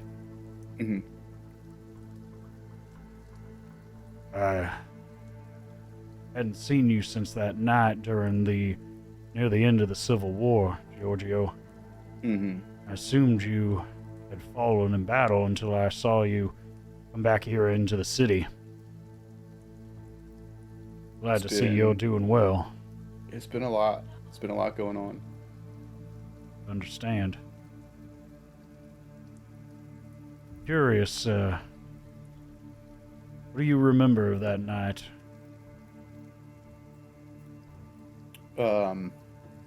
Really not much.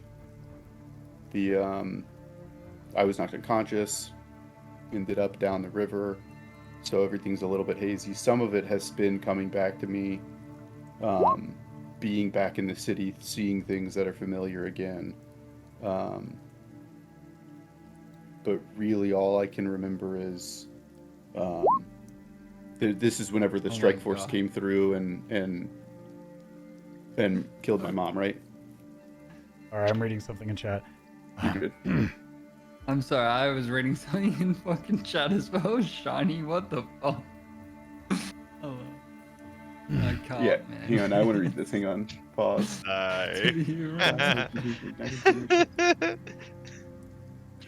I'm dead, bro. Every time I see it. Fuck. Oh. About half a dozen more enemies. So you made me laugh. An arcane anomaly occurs. It's okay. I got that. I got that fucking bottle comet. Bring them on. I'm ready. That's good. It's insane. Should be asking you why I'm giving you that ball of energy. Yeah. Well, it's in my bag of holding, so I don't have to worry about it right now. You should be asking why I'm giving you so many weapons. Oh. Uh-huh. So out of character, I'm making sure that I was with Juju was with his mom, and some people came in. There was a big fight basically among this like a strike force of people that came in, right? And they killed cut off people's heads and killed a few people, and then killed my mom, and then I got knocked out. Okay. Yep. Yeah, you were in one of the surrounding cities known as Kesselholm. I'll bring up the world map so you all can see here. Which is northeast of Drakenheim, I believe, if I remember. Topography, yeah, just east-northeast of Drakenheim. Okay, yeah. Along the Dran River. It's towards the source of the Dran River. The Dran River being that which passes directly through the city of Drakenheim. The heavily contaminated river. Yeah.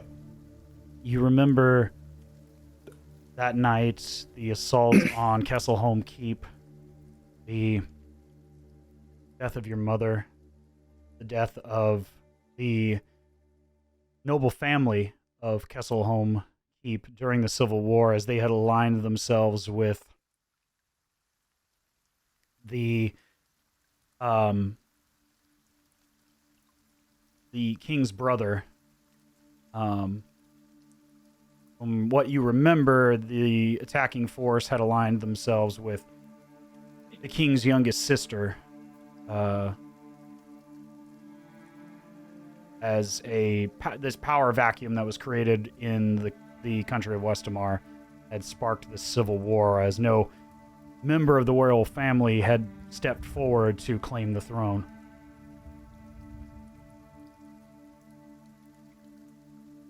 You also remember scar across your face, the black clothed covered young woman driving a thin, sharp-edged blade across your face,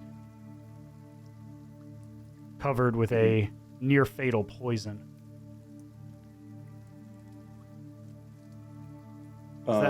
Sorry, go ahead. So I was going to say, I'll recount, the things that I have started to remember, and I'll explain as well where some of the things that have sparked those memories, in particular when we were underneath that cathedral or whatever it was, that chapel, I guess is really was, in those catacombs where we saw those, is that where we saw those, all those statues? Yep. And that was kind of what sparked that memory, so, the chapel of St. Not going to Brenna. explain why we were down there, because we were getting that thing that is now lost, which is not great. The Scepter of St. Vitruvio. Yeah, the scepter, that. But we were doing some exploring and we found those statues, and it kind of brought a lot of that night back to me. And then, when I woke up down the river with Skrulnik, who is no longer with us.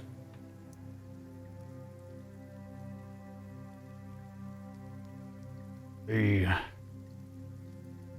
Civil War took quite a toll on people, and our company of remaining soldiers are what we are today because of what had transpired during that time. I hope you understand that nobody surviving today that experienced that conflict benefited in any way.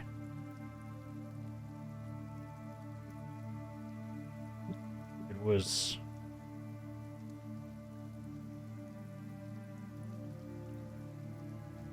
a fault of no one's, but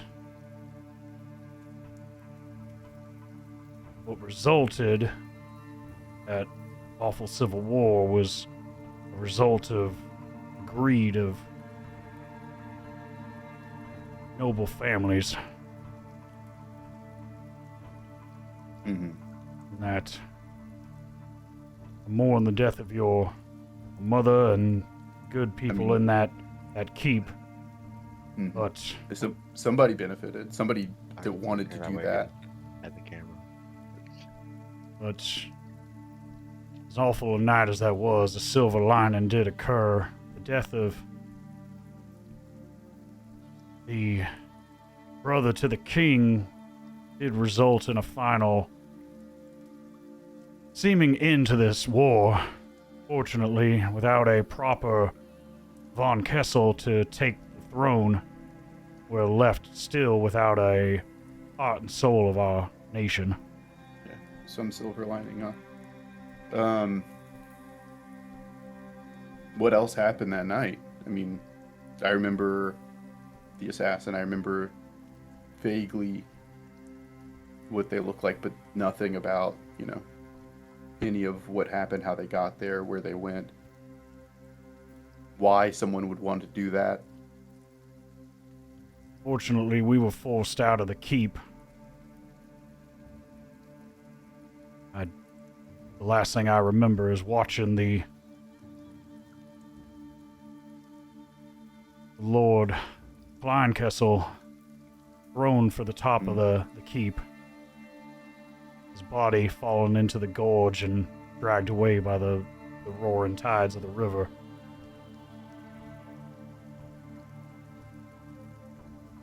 After that, I did my best to gather up the remaining men and clear out any vagrants within the keep, but the damage was done. I ask you now, why come back to this place? What brings you back here?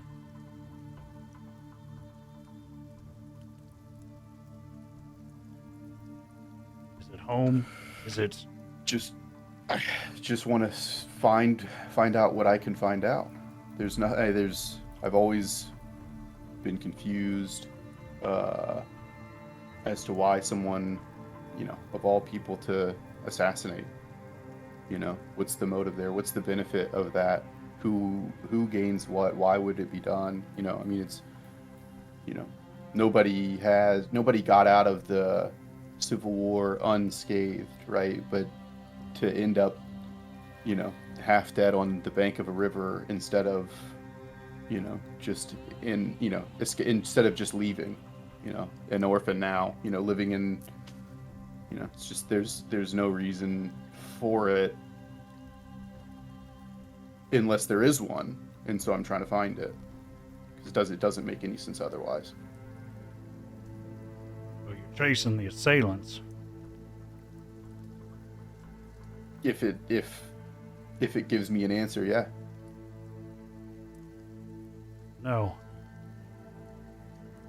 I would hope, once you find your answers, that you might rejoin our cause here in the city of Drakenheim. If you find what you're looking for. Turned out to be an excellent soldier. I believe in time you'd make an excellent commander as well. Someone who's seen battle and seen the hardship of war. Which is, in fact, possibly a better lesson than those who've experienced no fighting at all. Do you understand the ramifications of what such a conflict would bring? That is a heavy... It's hard to... Go ahead. I would want to interrupt them right there, intentionally. It's hard to have a desire to take up a role there when I've been on the receiving end of everything that happened, and then to come back and have literally no answers, like absolutely nothing that that the efforts of the group did, or no, there was no protection, there was no, not even the start of a lead, right? It's not like there's just no, I've got no desire. This doesn't sound like a fun, cool thing to be, knowing how little help I got from that. It's an understandable concern, but I'd like you to know that as much as it may seem like we're standing army, my primary concern after we retake the city is to make sure we protect the most valuable thing this country has above all else. The castle can be rebuilt, the city can be raised from the ashes, nobility reinstated. But a country is nothing without its people. Right now, those people need something to believe in. We can retake the city, regain the castle, regain Drakenheim. We regain the soul of our nation.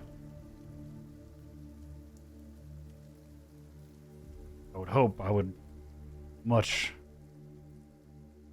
love to see you a part of that.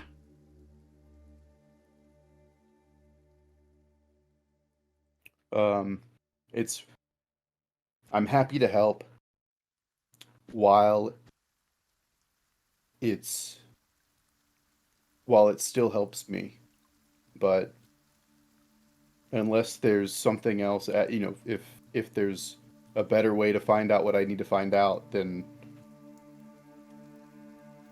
there's no reason to keep helping here. It's just, in the same way that I see it for myself, I feel like the people may feel the same way I do. And so I don't know how much they have a desire to see you retake the city as well. Understand. We will see how the cards fall in the coming days and what is to transpire, and perhaps things will change for better or for worse. But I don't claim to be any type of soothsayer or fortune teller. I can only agree with what I see and what I can do present day. But if there's a way that you see, or with your connections, you can help me find out what I need to find out, that would give me a reason. It would be your organization, your group was able to do something that was good for me. Okay, I see you. I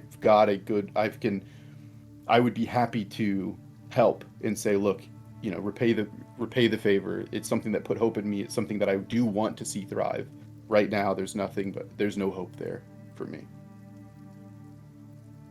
well, you help us here, I'll do my best to help you.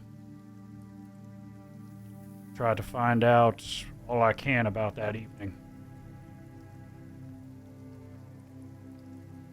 See in time what each of us can learn from the other. Mm-hmm. This time you make your circle of the garrison, heading back to your group. Cedric, Tim, Chugrulk. You watch as Georgio and Elias come back through the main gate of the garrison into the courtyard. While this was going on, what have you all been doing?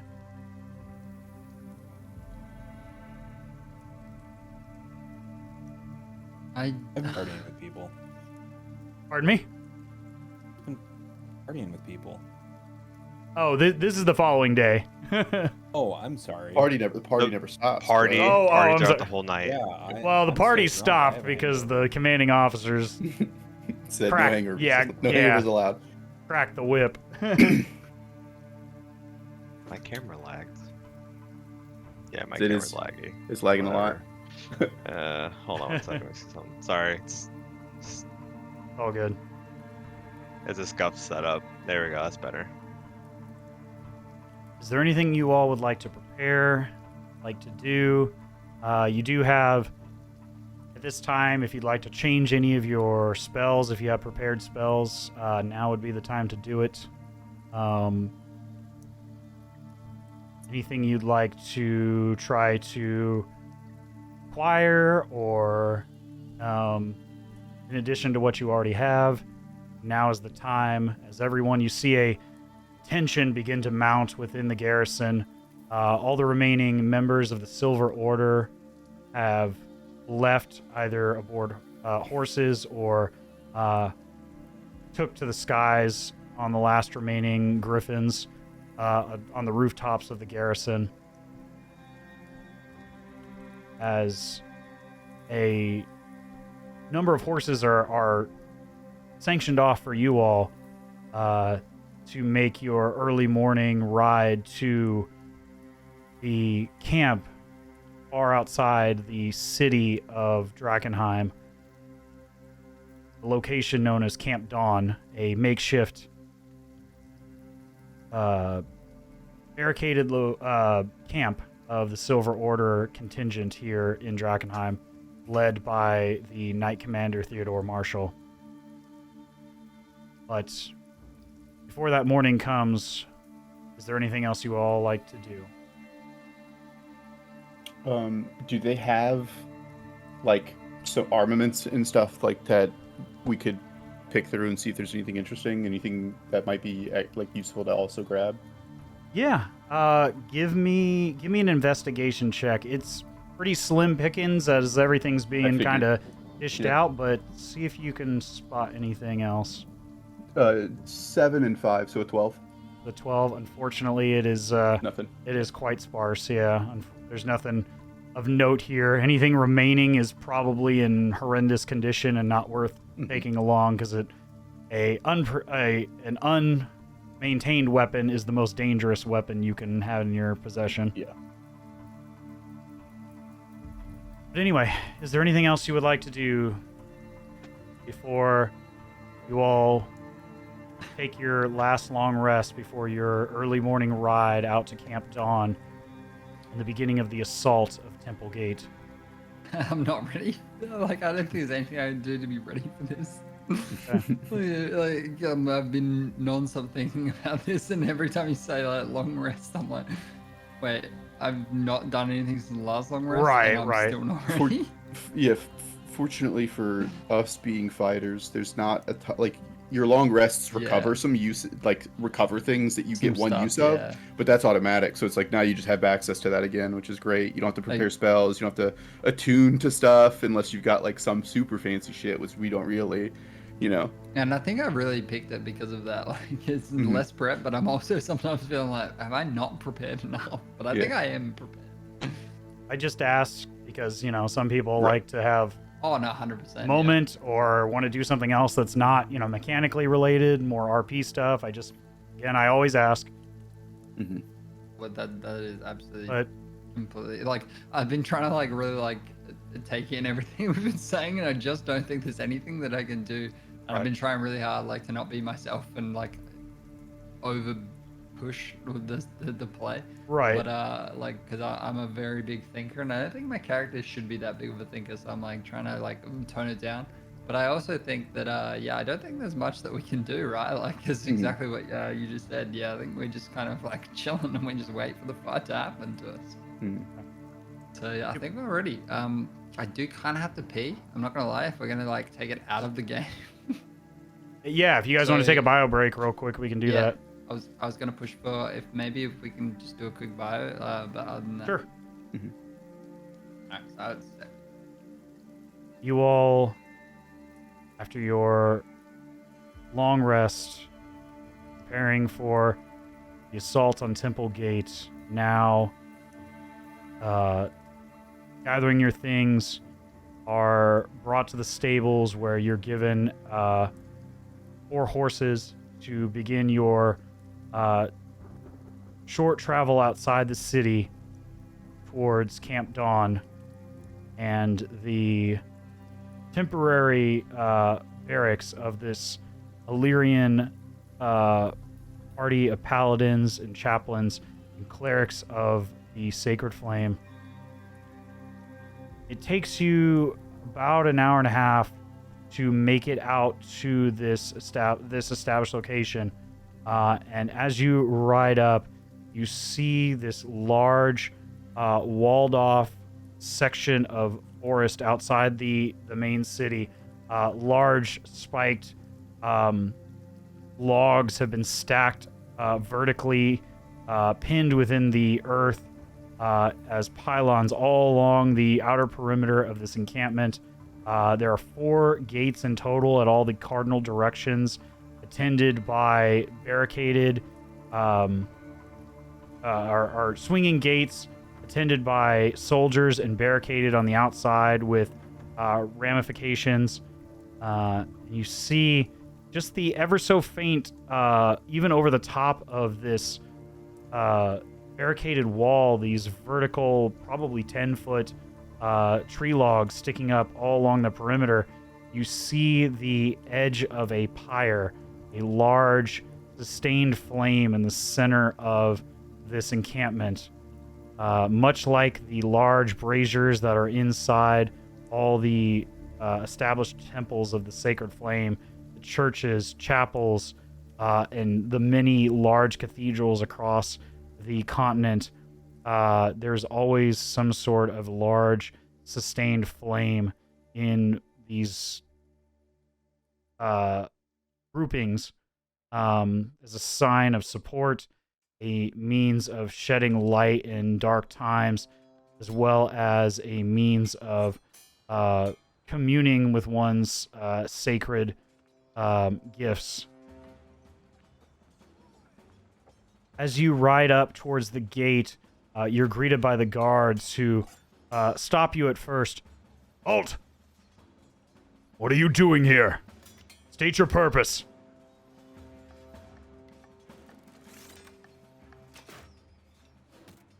Is it generally known what we are? Yeah, you were told to ask for the Knight Commander Theodore Marshall when you arrived. We're looking for the Knight Commander, Marshall. Right. One moment. He calls to one of the squires behind. Go check with the Knight Commander. We have a group of 4 on horseback. Let them know. It takes him about a couple minutes before returning back. The Knight Commander's expected them. Let them in. And the guards at the front relinquish their spears and begin to open the swinging doors. These large barricaded, these 2-log thick doors that they've created at the edge of this wall. And inside now you can see the full scale of this almost 10-foot tall pyre flame sustained by a number of clerics surrounding it. And I have some artwork for you all. Nice. This location, as well as a battle map here in a moment. But for now, we won't be doing any fighting. See the large pyre stretching out over the top of the spiked walls, the logs surrounding this encampment. There must be close to 70, 80 large and small tents throughout this encampment. It's quite a makeshift little city that they've established here. One large tent in the center that you can see, and you see preparing in the middle of this camp about 4 dozen knights, as well as various chaplains and accompanying clerics of the Sacred Flame and the Silver Order, all preparing. In the front of them, you see the Knight Commander Theodore Marshall, his shield stationed in front of him as he stands upright and proud to his men and women, and basically begins to call out to them. I have prepared you all well.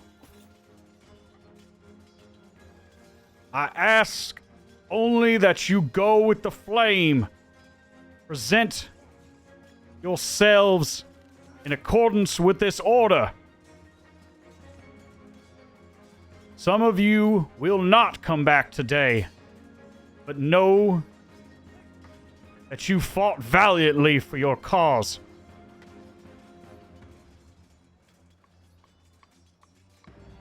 Carry the light across this land in this dark time. You see them all begin to salute in unison. And at this point, Cassandra Wyatt, the young woman that you all had helped from a group of Garmir in the past, notices you all first as you ride up, and some of the squires assist you in taking your horses to the stables for the time being, as you all are expected to accompany the Griffin Riders into battle. But after the separate platoons begin to make their way into their various positions, preparing to ride towards Temple Gate, oh, sorry, I need to reveal all this. Is that... I'm sorry, I was like trying to fix that. No, you're good. That's me. For some reason, it decided to have that on. Let me turn that off for you all. There we go. Now you get the full length and breadth of Camp Dawn. Oh shit! Nice. This is really just kind of an initial synopsis of there's even more people than what you see here. There's probably 200 individuals in this camp. Wow. Not all of them soldiers, but, 200 various individuals in this group. But, Will I click on them? Like, can I click on? I can click on some, but not on others. Oh no, I can click on anyone. Right, you don't have control of any of these No, tokens. no, it's fine. I was just curious. You can drag your own tokens in place, but...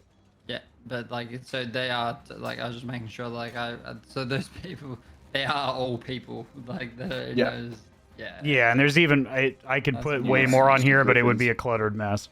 Yeah, as you said, there's probably more than we see, but that even just what we can see. You see a variety of activity. There's probably, in addition to this looks like a war barracks. Very much. It is a makeshift war barrack. Mm. It is very much... At this time, you begin to see the breadth and scale of perhaps what these individuals were initially coming to do. That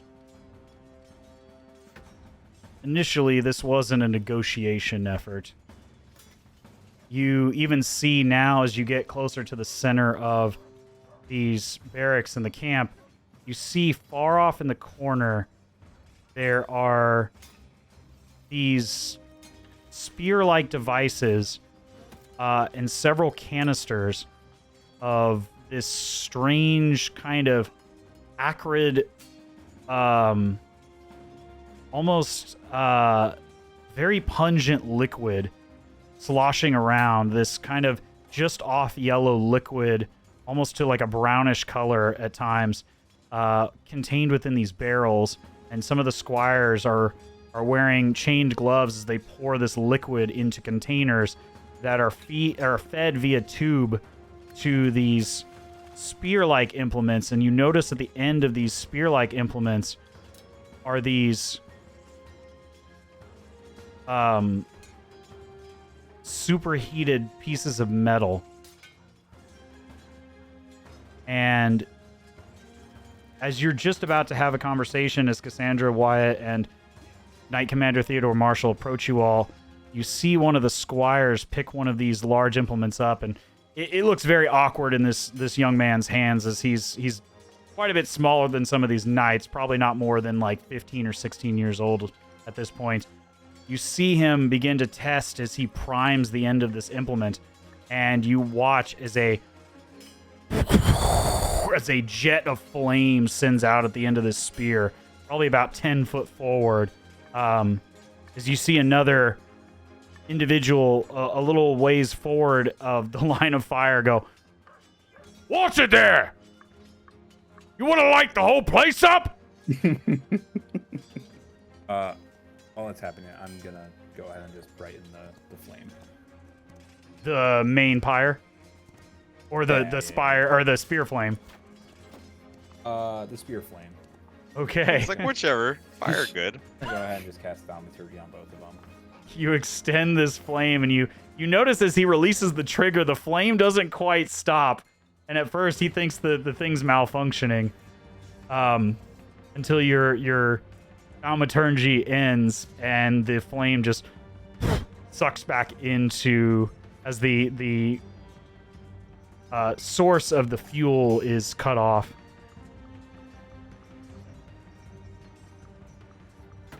I'd ask that you be quite careful with those implements. We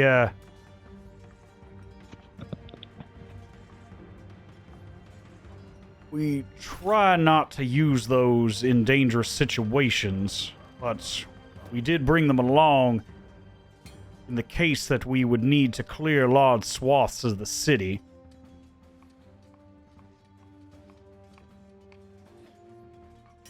I'm sure some of y'all might be aware what these are, but these are fire lances. Only the most trained of our order are permitted to carry such implements, as they can be quite dangerous not only to those at the tip of the spear, but those who wield them.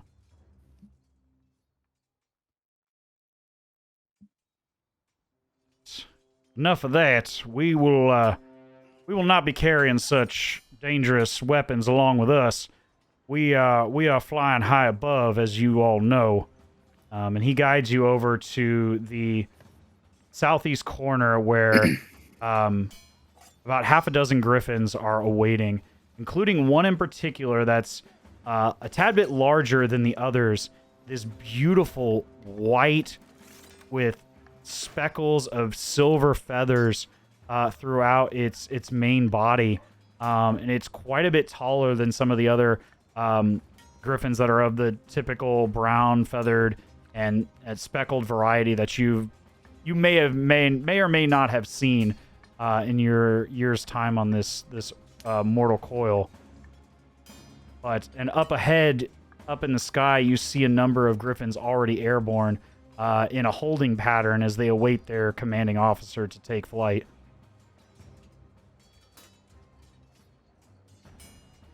But you all are ready. My men are preparing to begin their march towards Temple Gate.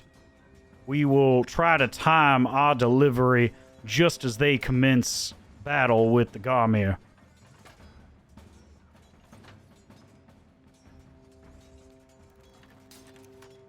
Which of you will be riding alongside me?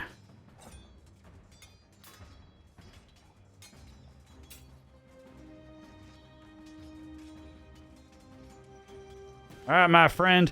You watch as he climbs up to the griffin and then reaches his large wrist and arm down to you as he grabs your much thinner framed metallic arm and just one arm just almost flings you off your feet onto the back of this griffin with relative ease, Tim. Make sure you hold on. Beep boop, I will try my best. Right. You're quite an interesting one, but I've seen stranger in this city just the other day, so what else at this point? At least you're on our side. And you see Cassandra Wyatt do the same, offering a hand down to one of you. And then two other soldiers doing the same as you all mount up alongside the Knight Commander, Theodore Marshall, as they prepare to take flight. As you see these large feathered wings span out from these birds. The one you ride, Tim, alongside the Knight Commander, quite a large wingspan, even compared to the other griffins. This beautiful white and silver speckled feathered bird. And you see the beak is this pitch black night color. Quite a stark contrast to the fine white coloring of the feathers. You watch as he pats his steed on the neck softly. You ride, friend, and you feel all at once this motion as these wings just push the tons of air down as they stretch in and out quickly as you climb into the air quite rapidly, almost enough to like push you down onto this doubled saddle. As the force of inertia drags you down, and you're just barely able to hold on to the waist of the Knight Commander, grabbing hold of whatever leather strapping you can to sustain yourself. You feel the same sort of inertia as you're pushed down by the force of gravity fighting this immediate and sudden climb into the air. But after a few spiraling circles, getting into a pattern, you watch as the knights riding these griffins take formation high in the sky. And from where you all now, you see the full length and breadth of this encampment around you. And you see and hear marching of feet and horses, most of which have taken up their war horses and begin heading swiftly in a thunderous march towards Temple Gate. And we will go ahead and bring up the city map here one more time. Camp Dawn is outside on the western edge of the city, so outside of this current map. Oh, need to put you all on the map too. Sorry, I has the dumb. Let's see here. There we go. You all are outside the borders of this map, but the marching party is now heading down past Shepherd's Way, down along the outer ring roads of Drakenheim, trying to avoid any potential assaults in between them and their destination along here, only cutting back sharply northeastward here as they progress. And this whole march, again, the ground force is moving much slower, but your party trying to time the assault just as they're beginning to reach this point here, right as Temple Road and reaches the south end of the sprawls. And from here you can see at this elevation about 600 or 700 feet in the air, high above the city, you see it for what it is, this crumbling, contaminated metropolis. You see the thick, dense haze around the crater in the south ward. Unable to see the main body of the meteor, but you see how dense this fog is in certain areas, almost like a thick smoke ever burning from these sources. Areas around Queen's Park, Castle Draken, and of course, the inscrutable tower. Now you can see again, once more, I'll pull it up so you guys can see the split tower high above the skyline of the city, where the meteor had gone straight through, the magic that still suspends the upper portion of the tower, hanging in defiance of gravity. As sparks of energy push out the haze from around it, you see more of this contaminated air and energy just continuing to force its way through. Then again, pushed out, almost like a radar coming from the beacon that is the tower. Now, you come upon the temple gate. Just as the forces begin to march ever swiftly, picking up into a full stride as you approach the outer edge of this portcullis gate within the city, formerly what was one of the main entrances to Drakenheim, the spiritual entrance to the city. You now come upon Temple Gate, and the Lord Commander calls out to you all, "Now we're approaching our destination! Those of you prepared to teleport the others, be ready!" As you come closer and closer and closer, in 3, 2, 1, and you feel the griffins turn, and you all are, as they group together, they turn all at once, dumping your group off the edge of the saddles, as you immediately feel the rushing air move past as you begin to fall towards the terrestrial earth. Cedric grabbing onto one of you, 2 more of the chaplains aboard the back of various griffins grabbing onto Cedric. Who do you grab onto? I'm about to say. Grab onto anyone, I guess. I'll grab onto. Roll a d6. Yeah, roll me a d3. Giorgio, you are 1. Budley, you are 2. Chugrulk, you are 2, and Tim, you are 3. I thought Tim was on a griffin with someone else. Or we're free falling. And I'm just Well, you're free think falling, and they Everybody basically just got turned dumped in. off. Yeah, you just Yeah, got I think dumped we off all all at fell. once in a tight group. Free. Okay, you grab onto Tim. Me, Tim, you and grab. Chugrulk Let's and go. Giorgio, you are grabbed by the two chaplains nearby as you feel your body almost be like sucked into a single point. And before you know it, you touch down on solid stone within this group of creatures. You smell this awful, musty, wet dog smell as you look up to this scene atop the parapeted towers of Temple Gate. You all, at this point, I will need to roll initiative. Hot damn. I hate doing that. I just absolutely hate doing that. Oh my god, I forgot my level bonus. I fucking got +7 for my initiative now. Nice. You're gonna go ahead and roll 8s now. Oh. Ignore the second roll. I don't know why I did Oh too. my gosh, I love that. You're gonna go ahead and roll 8. Right. Cedric, while you're doing that, can you roll me a d6, please?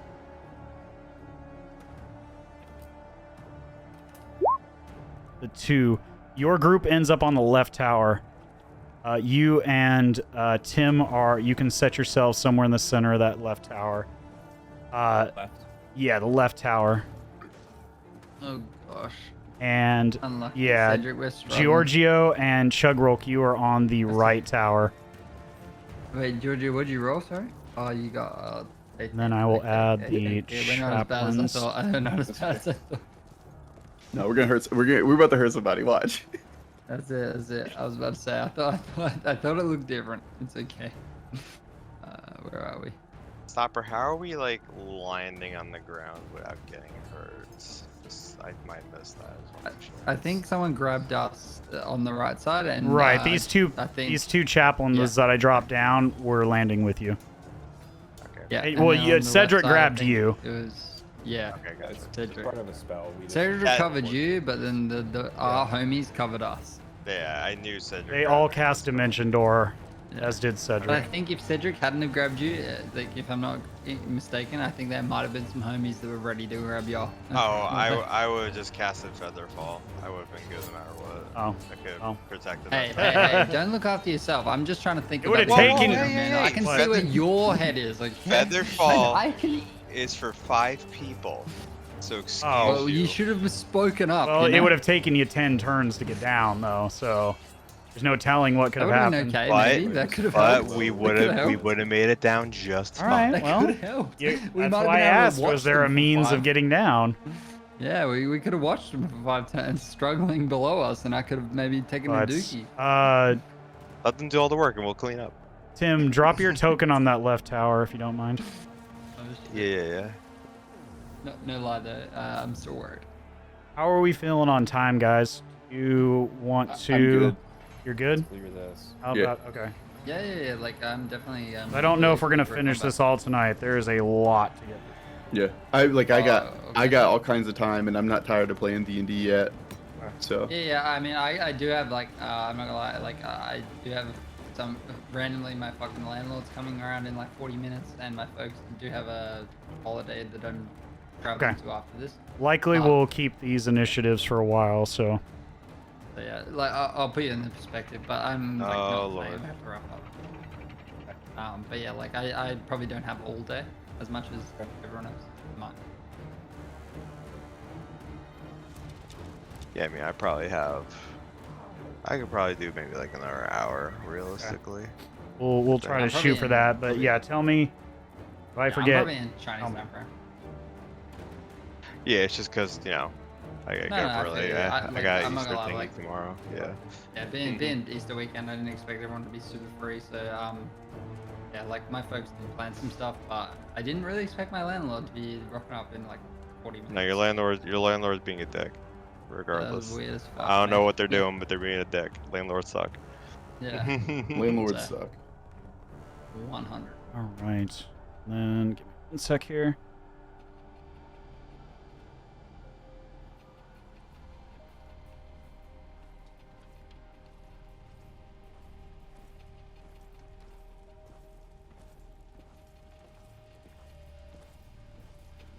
On the here.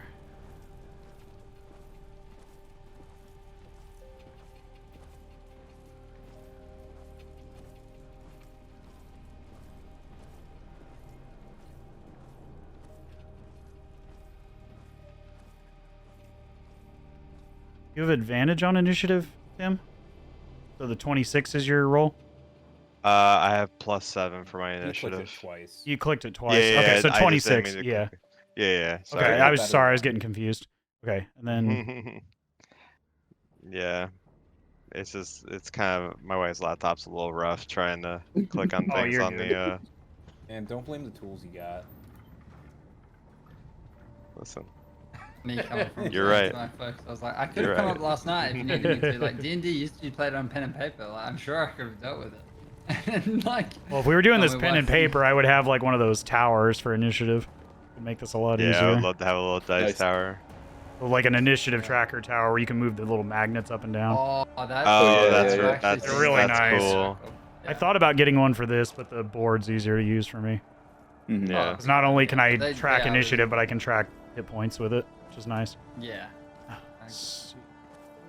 I think the physical stuff does look really cool though for D&D. Like they respect the community. Like they've done a really good Yeah, job yeah. at making. Some Oh yeah, cool stuff. physical minis is Playing so in much real life more is super fun. fun. Especially for a Yeah. battle like this, like having a 3D terrain would have been amazing. Then Oh, and I'm this all about is that. Like I got so much Warhammer terrain to be honest. you're Like, about it's 80 crazy. foot off the ground level, so you're aware. Right, okay, yeah, To the that's top good. of these parapets, down this parapet, this center portion where you see this larger creature, which I'll get to That's in a like moment. halfway, like 40 foot. No, it's about 10, maybe 15 foot down. Oh It's a yeah. spooky Okay. looking guy. What about the left and right sides? Like that looks Same like thing. a little bit further down. The main 10 wall, foot. yeah, the parapets are higher than the rest of the wall.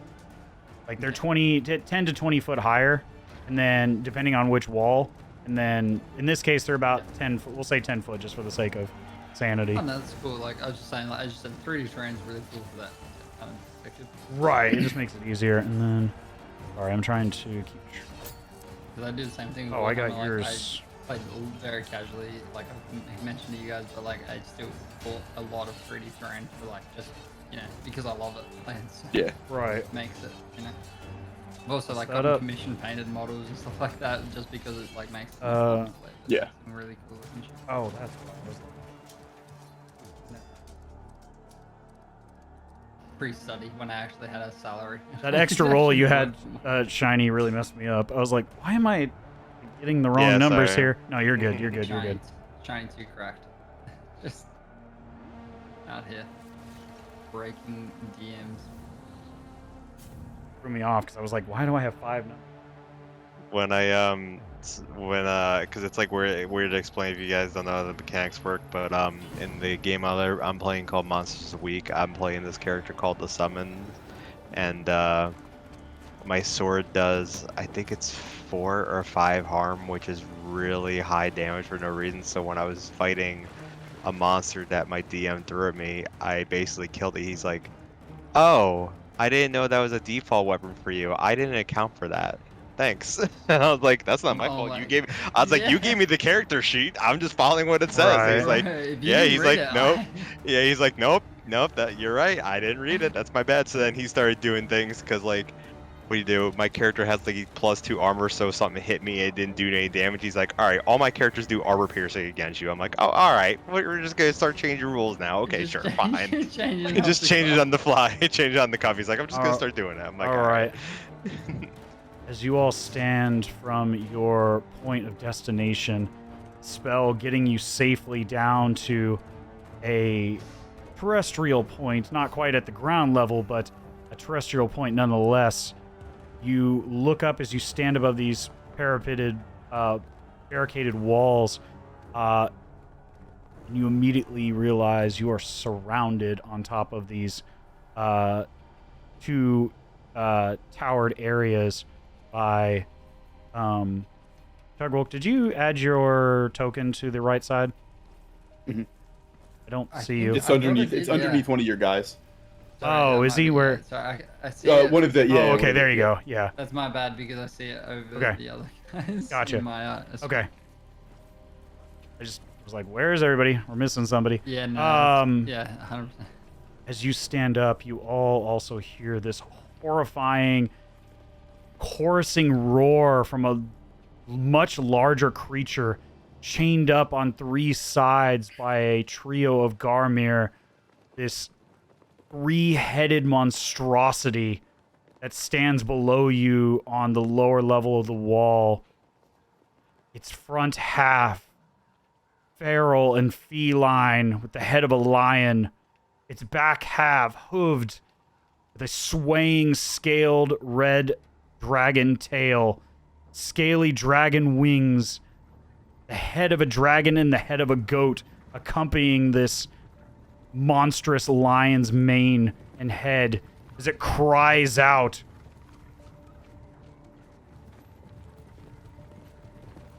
Down below, at a lower elevation, you see down at the ground level the beginnings of an even greater conflict.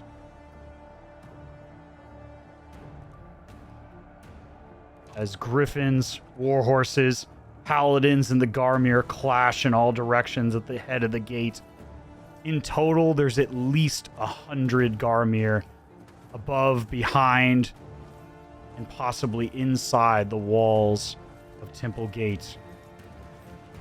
But with that, your preparedness taking advantage for you this time, Tim, you are first to act. What would you like to do? Let me bring you back to the map. At least where you all are at. About 80 foot up from the... You see a number of Garmir setting up ballista bolts as they attempt to fire downwards, not expecting to have visitors directly on top of them. What would you like to do? So first thing I'm gonna do is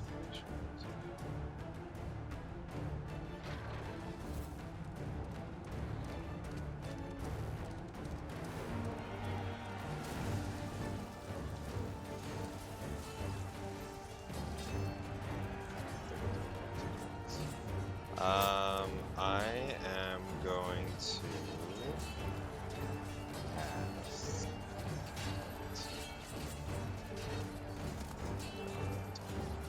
Alright,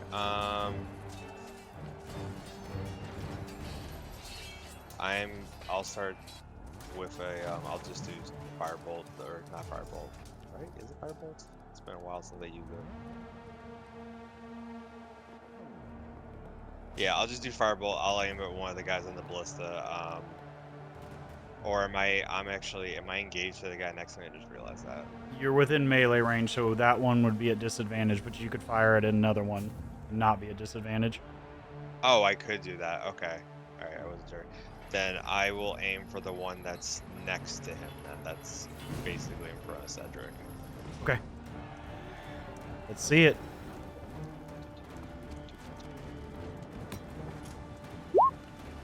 "19 hits as you lay a direct, you raise your metallic hand, your palm burning with energy as you fire against this creature. Go ahead and roll for damage.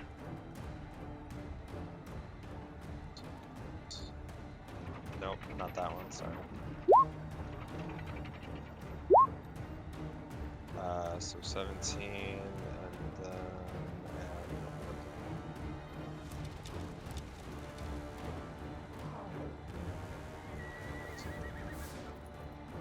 Oh yeah, so 17, and then because I'm using my wand... Oh, cool. Alright, so 18. 18. Yeah, 18 damage. Wow. This intense firing energy flares out against this brownish furred knoll as it goes up in flame all at once and falls to the ground in a smoldering pile. Neat. Is there anything else you'd like to do? That's it for now. Right. We are next up, Georgio, on the opposite end, opposite tower.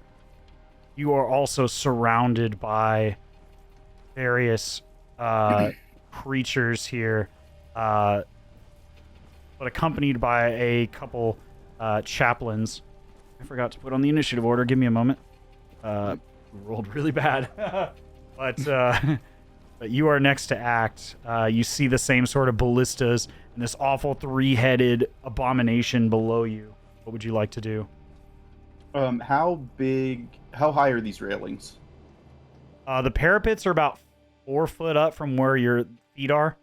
So, like they come up about 4 foot, but there's intermittent like arrow slits in between each one that are only like about 2.5 feet up off the ground that you stand Wide enough on. to push somebody through? No, not to push somebody through, but enough to get like a mounted, like ranged weapon on. They're designed to shoot through. Yeah, I figured. How tall are these things? But I mean, the gnolls or the Garmir. I'm sorry, the Garmir are. I mean, they're anywhere from 5 to 6 feet tall. Okay. If I shove them, would they? Are the walls probably tall enough to keep them from falling over? If you shoved them, probably not. If you were enough to get an athletics, if you want an opposed athletics check enough to shove them, a certain distance, you could certainly shove them off and do a severe amount of damage. Okay.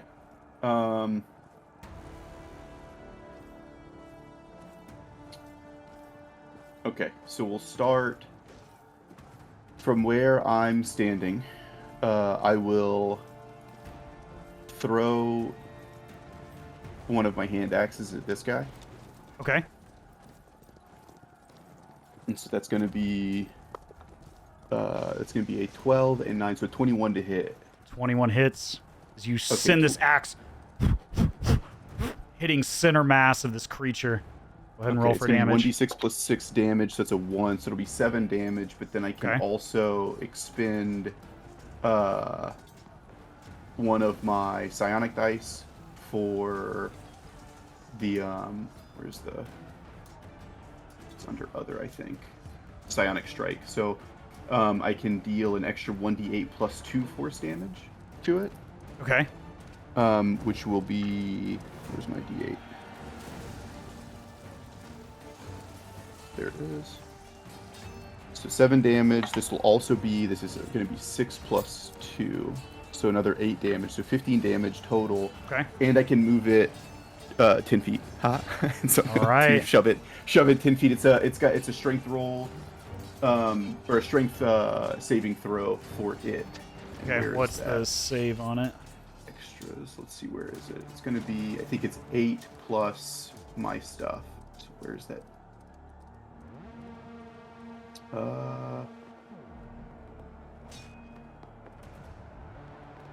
Okay, I can force to make a strength saving throw, DC 13. If it fails, I can either knock it prone or move it 10 feet in any direction horizontally. Okay, one sec here. Okay. It's at 13? Yeah, 13. Got a 6. So it moves. It moves directly over this railing. Yep. Go ahead and roll me.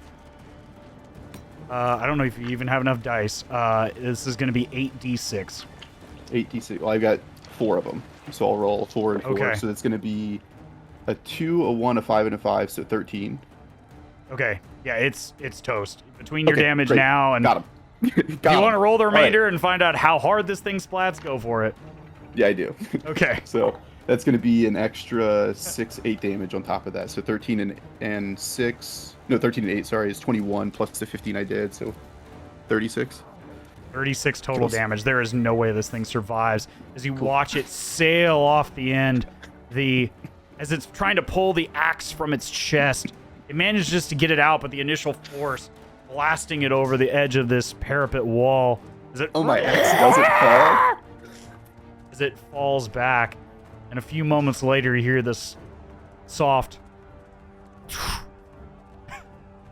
Not enough to move anything, but you just hear this soft thud quite far down the wall. Fantastic. Okay. Is there anything else you'd like to do? I believe you still have another attack. I'll take my second attack, so I'll take my other hand axe. I'll throw it at this one right here. Okay. And so that's going to be a 7 and 9, so 16 to hit. 16 just hits. Go for it. 16 hits, so that's going to be d6. Your other axe is sitting over here. Yeah. So that's going to be 2 and 6 damage. So 8 damage on that, and Okay. let me see if the yeah, so it's once on each of my turn I can use Sonic Strike, so I can't use that again. So that'll be just 8 damage. Okay.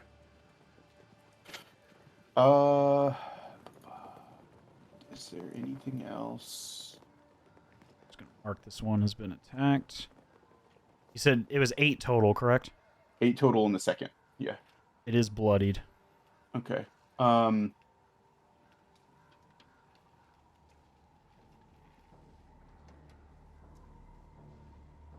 There's a bonus action I can recover one of my psionic die, which I used the first one, so I'll just recover that now because I don't have anything else I want to do. Okay. I think. Yeah, should be good.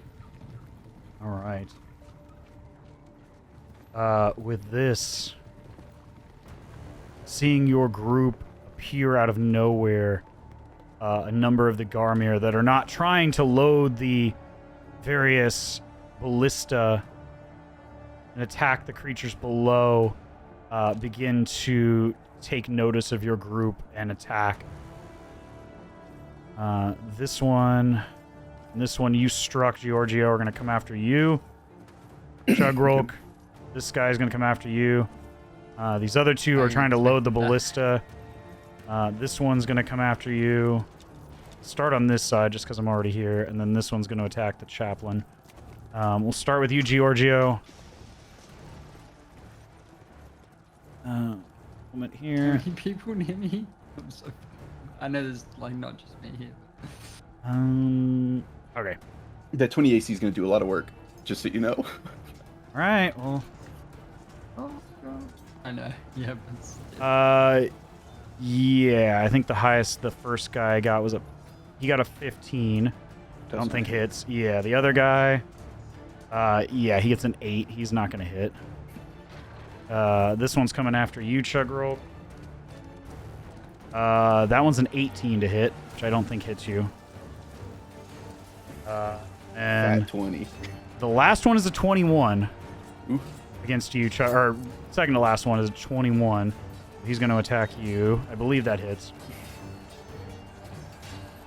That is 7 points of slashing damage as they bring this halberded spear down across your shoulder. And this other one's going to attack the chaplain here. Getting a 1. As he brings this spear down, the chaplain steps down on the spearhead and snaps it against the ground.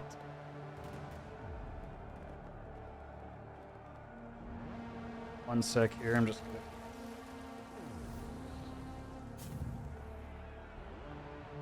Now back over to our group here.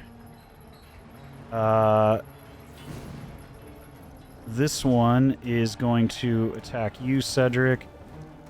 This one is going to attack you as well. Tim, this one's coming after you. Seeing you light the other one near it on fire. And then this guy is going to cut around. Let's see. 25. Yeah, using all of its movement to try to... Well, it can't flank you because you're beside Cedric. And it can't quite get to its open spot. But each of you is going to take 2 strikes here. Cedric, one of which will be at advantage because it is flanking. Getting a 19 to hit. Yes. Okay, that's 1. Let me roll the other one. Yeah, that's a 4. That doesn't hit. 1 strike gets through. You also take 7 points of slashing damage as a halberded spear comes down across your chest. Tim, I get an 18 on the first strike. Nope. Okay. Oh, that's right. You have a 19 now.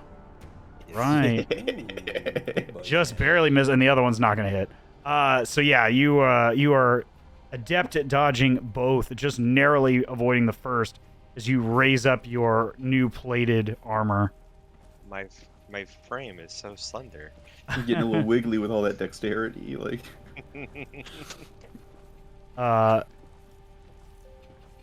can I have somebody roll me a d6, please? I can. Okay. Go for it. The Wow. 2. Wow. You It might be watch. cool. You watch as this Garmir here on the edge of the I love wall, that respect. trying to chain down this abomination, this 3-headed creature, struggling to hold the chain as this dragon head whips back and almost knocks it off. And does so as it lets go of the chain, and you watch as this Garmir slip away off the wall. Literally, someone that doesn't know That's that so And great. share a similar come fate on, to man. the other one. Oops. As now take a you dog to the see park, this you go. draconic head swing free, this chain lashing back and forth against the parapeted wall. And we'll see the effects of that shortly. Chugrulk, you are up. Okay. So, I've got a trio of so I've got 1 comrade and I've got 4 enemies around me. Right? Oh, yep. So this guy, hang on, how do I ping? Just trying to figure out how to ping again. Right click doesn't seem to be working. The guy directly below me. Yes, I this think one right is here. Probably that guy seems to be my most like, I guess. It seems like no one but me wants to hit him. Like the guy on my right's going to be focused on the guy that's near him. I mean, you can hit any one of these 3 below you. You're within melee of them. Yeah, I get that. Yeah, I'm just trying to like again, like I'm looking at this like my main prospect is I guess gladiatorial knowledge, and I've got I'm used to fighting in a group, so I think this guy next to me can at least cover some of the guys to my right. I think the guy to my left can cover some of the guys to my left. This guy, but directly below me, is my main concern. Okay. So I will, with that being said, I will conjure. Oh, wait, hang on. This is a minimum range of 30, actually. So You have 10.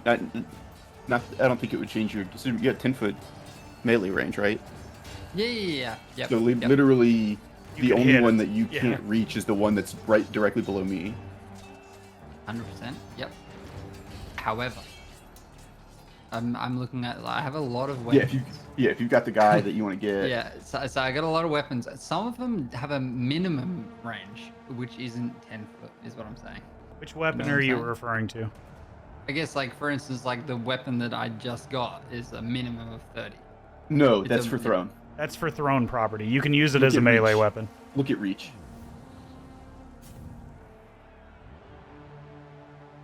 Click on the javelin of lightning, Yeah. and then you'll see it's got proficient yes, attack type melee, reach 10 feet, range reach. 30, 120. So range is your thrown, reach is your melee. Right. So Right, you can use hit. those- You can use it as a melee attack.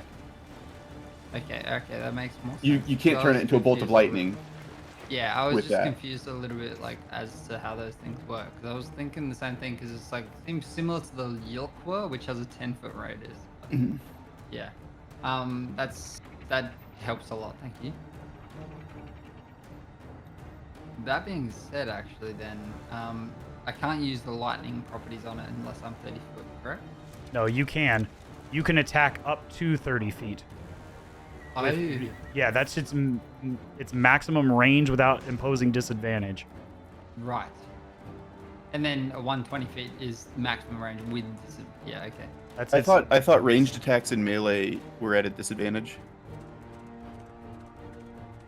Ranged attacks in melee range. right, a ranged attack, but this is you can use it as a melee weapon. If you're just using it as a melee weapon, yes. But if you're using its thrown property, the way to to explain the Javelin of Lightning, Yeah, yep. Thunder Thrust, why does it have a separate name? It should have been Javelin of Lightning. It That's would what it be, says but I on named here. it Oh, it did? because you told me Oh. I need to name it, so I can okay. yell out I didn't its know you name gave it when a I use custom it, name. bro. Got it. Okay. My bad. I didn't know you named it. Okay. My bad. Okay. I just thought you were going to just keep it whatever you want to do. Okay. I mean, I was trying. Right. Okay. About this. Moving on. Yeah. No. Okay. So the saving throw, you target one creature, and any creature within that line on the way to your final target gets hit with that lightning and has to make that save Sick. within a 5-foot line. All right. Well, with that being said, So I will be moving so he myself could- here, and I'll be shooting across the line. okay, who's your final target? Who are you aiming at with the spear? Oh, you're moving there. Yeah. Okay, you were Yeah, right we- here, correct? Yep. So I've moved 10 foot. So those two creatures below you would get opportunity attack if you move away from them. Okay. That's good to know. Hang on. Moving. If you're so fine those with two that, get we can up- do that, but I'm just letting you know. No, I'm just no, you're good. I said I'm still trying. Well, with that being said, then I will be attacking through. I'll attack. I can't ping, but I'll attack basically the left ballista. I'll attack through those two. Okay, you're going to throw towards this guy Yep. 10 feet and attack these two in a line using the lightning properties, correct? Yep. While I yell thunder thrust with all of my grand. Okay. might. All right, let me double check this real quick and make sure. No, you're good because this is my first time using it too. So. Right, I remember it vaguely, but okay. And extends each creature in the line, excluding you, and target must make a DC saving throw, taking. Let's see. Evelyn turns. Okay. Right, so it's not. Actually, hang on. Wait. Let me just rethink. Like, because while we've been speaking, I reread it. Let me just. Right, you hit it, and then it has to make the saves in addition to you hitting. But you don't necessarily have to hit it to get all the damage. Yeah, but what's not so if I want to exit, like, so what's this opportunity attack? Like, what, like, how does I've not really learned. When too you much about move, opportunity so with attacks, you, but- when you're within melee of a creature, in this case, their melee range is 5 feet. If you move outside their melee range, in which case 2 of them you would move outside their melee range, they can use their reaction to attack you Yep. with a melee attack. So if you're willing to so- accept that, you can move to the other side of them. Well, okay, so I guess I'll use the ruler, and I guess if in opposition, if I wanted to go like,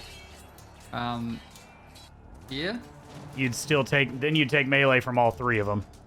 all 3, but would I take again? And again, this is why I'm asking. So if I went there, Right? and then progressed to go here, Right? and progressed to go here, would I take a lot more opportunity attacks from all things? No, you would still be in melee. You would come into, but you wouldn't leave this one's melee range on the far right. Okay. But you would take Or this- attacks of opportunity from all 3 of these below. Yep. So I think it's probably, if I'm gonna go with that, I haven't made the decision yet, but if I'm gonna go with that, because of what I've read, I think that I'm gaining more by sitting in that spot, shoot 120 range, and I'll hit all 5 in the line. If I'm not mistaken, they're all within a line. You're allowed to, as you said, they're ballista, very accurate through the line of sight.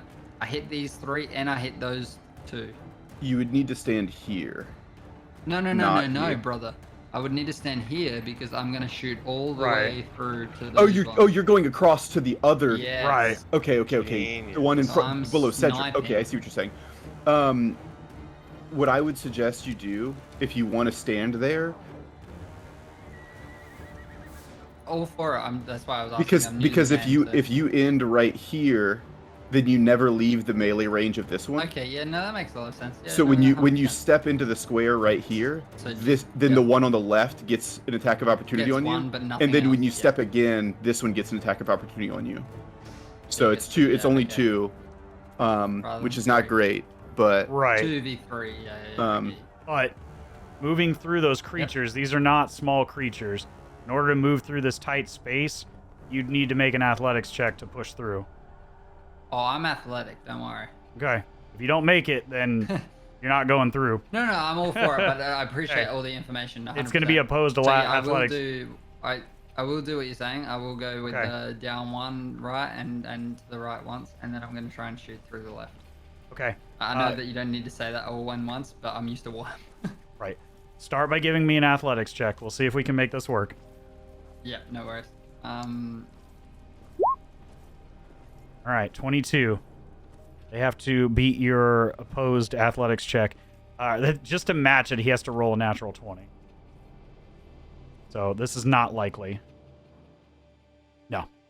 He rolls a 12. You push this guy out of the way, and you move through, but the other two, yeah, you can take your position there. Brother. Gladiator, let's go. Right, but you're going to take opportunities from the other guys. No, yeah, I know. This is my bread and butter. I'm pushing through. The first misses with another 2. And the other misses with a 12. I don't think either one of those hit your armor class even close. Go. No. Yeah. So you dodge out of the way and block with the shield as you ready up the javelin and speak the incantations to release its magical properties as you sail it out towards this. To be clear. I'm sorry, go ahead. I have to be clear. I say, I'm a thunder thrust U5 in all of my might, and all of my grunt is Thunder put thrust, all through 5 that of them. thunder thruster. Yeah. Because the name, it had to be said. You know, Love it. Did All it? right. Did it have to be said? yes, it had to be said.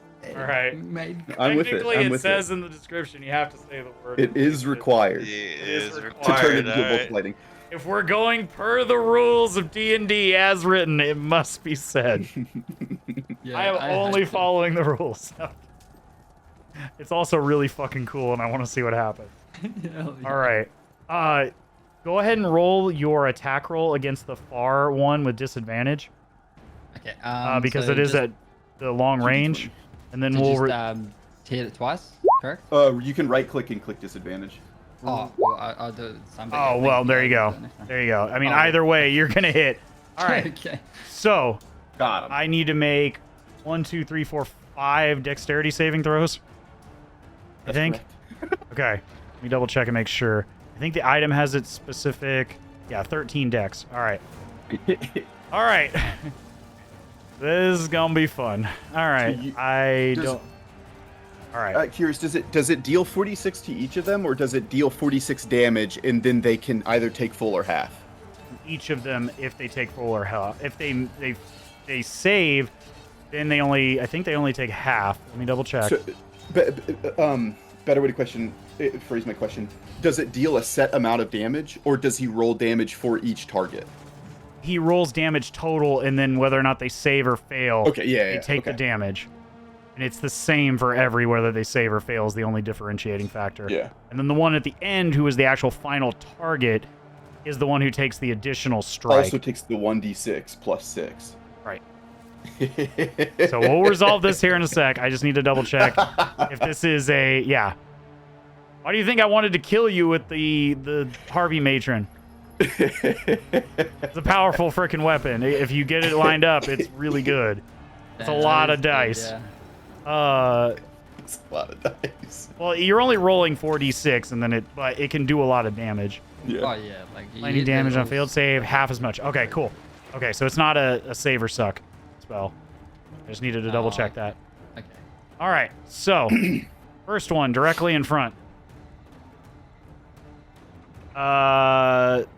13, I believe. He gets a 10, so that's a failure. Next one is a 7. That's a failure. Next one is a dirty 20, so that's a save. Nice. Next one is a 6. That's a failure. Last one in the row. That is a 3, so you got 4 failures. Nice. Yeah, these guys are quite dumb. They are not the Yes, most I really intelligent like creatures in the world. And definitely not the most dexterous. Dexterous. I think that was the most I could get in a line, to be honest. as So, well, like, to be completely Start fair. by rolling Like, in me. general. Start by rolling me 4d6. I'm all about it. Do I just do I do it with the thunder thrust weapon, or do you want me to like with the +6, or just You can separate? do it on there. The 46 is regular? you Because this should one's be got you should be able to 46 if you plus click 6. on the item, you should be able Yes. to click the 46 in click the in yes, there's a the- separate 4d6 on the item. Oh yeah. Yep. Yep, There you like go. that. 18. All right. So that now roll me the attack damage from the weapon for the last guy. Yep. So the plus 46 or No, 1d6 plus 6. 1d6 Yeah, plus okay, 6. yeah. So the actual Just make sure. range damage. Okay. Yeah, ignore the first one. We want the piercing. So 9. You call out the name as the javelin of lightning takes on a corporeal form and begins to release its magical charge. And as you shout out its name and let it sail through these 5 creatures, you watch as it passes through the first, penetrating, leaving a blistering, scorching hole through the first 2 as they fall to the ground, motionless. This one, the penetrating arrow sails through, doesn't quite take all of it, but does a horrid amount of damage to this creature. The only one who's saved. These last 2, my guy go here. you watch as take over. Watch as the last 2 fall, and the javelin Killed him. sails Killed him and back. said, sorry, I gotta go talk to my landlord. Man, there we go. Sails back as all but one of these Garmir is scorched beyond recognition. Incredible.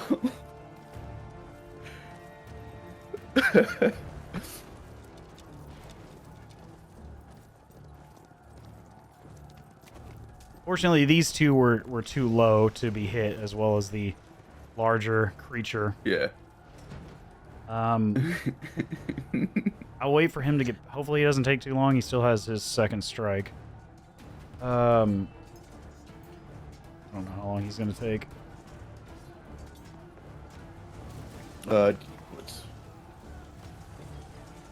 He's got a guy next to you. Just have us just roll an attack on him. Yeah, go ahead and do Just keep that. going. Yeah, roll for him. So I've got, let's see, a 15 plus... He's got a +7 on a longsword. Okay, yeah, 15 plus 7, 22 for longsword. Okay. 1d8 plus 6 damage. It's gonna be 3 and 6, so 9. 9 damage. Okay. Yeah. This guy. Mark him. A heavy wound from the longsword. Alright, and we will move on now to the thrashing beast down below. The first is going to take a swipe at its captor. This chained up, the lion's paw comes sailing out towards this front Garmir as it tries to escape. Let's see. Oh yeah, solid strike from this creature as the claw digs into this this wolf. Doing a good amount of damage, but it is still standing. I'm going to see if it's able to hold on to this chain. Fuck no, it doesn't. As the chain swings out of its hand. And at this point, you watch as more of this creature becomes freed from its captors. Can I go ahead and get someone to roll me a d6, please? Sure.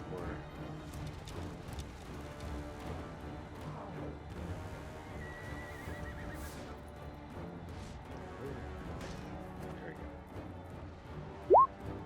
A 2 also. A 2. 1, 2, 3, 4, 5, 6. The dragon's head turns to you all and swings. I need Cedric and I need Tim to make me I believe, a dexterity saving throw. Oh no. Not that one. Yes. Oh, actually, my dexterity is +3. Yeah, okay. Great. 21. All right.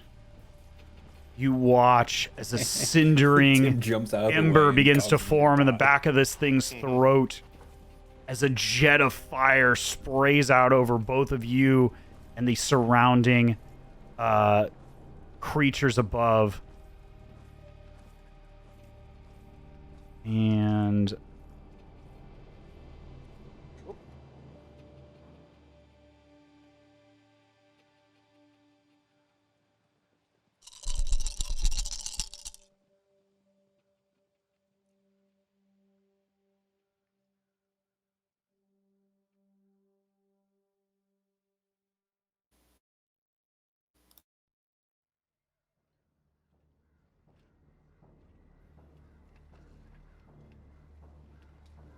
you take 34 fire damage, Cedric.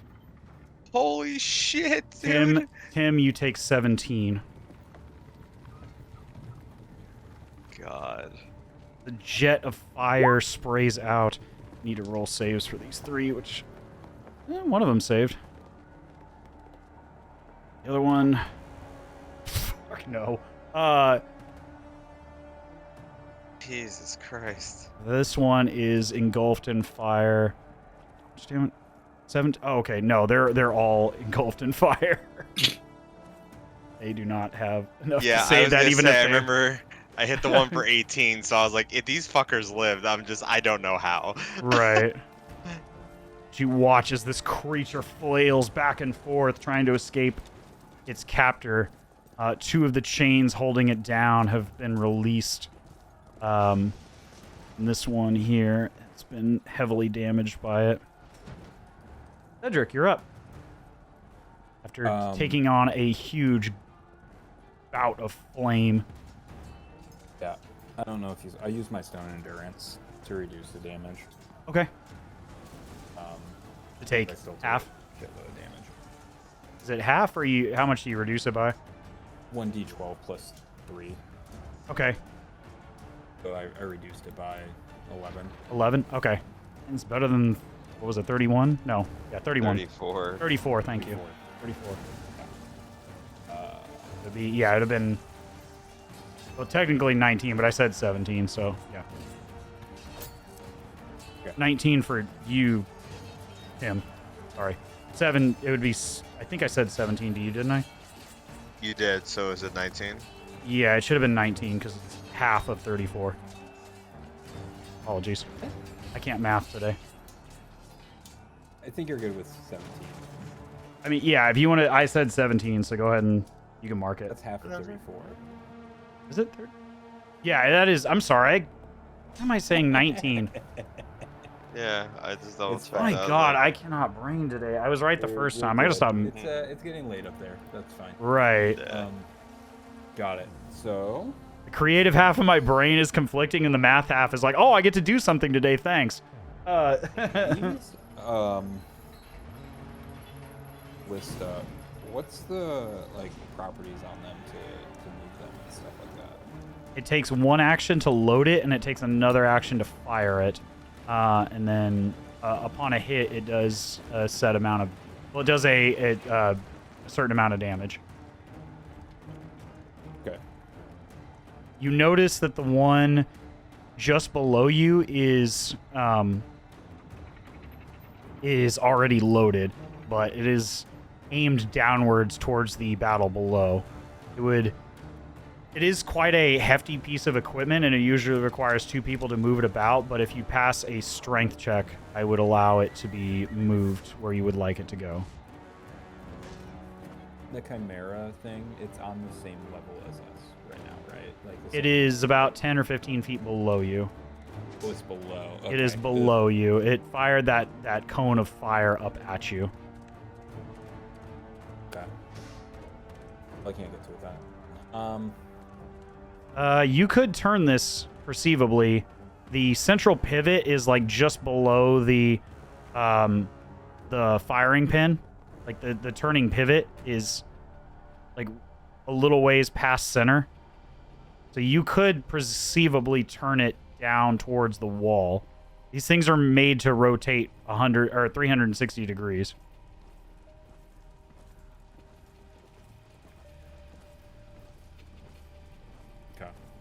and it is loaded. As Okay. they were preparing to fire it, they just didn't yet. This particular group. Got it. I think I'm fine with that for now, of just leaving it.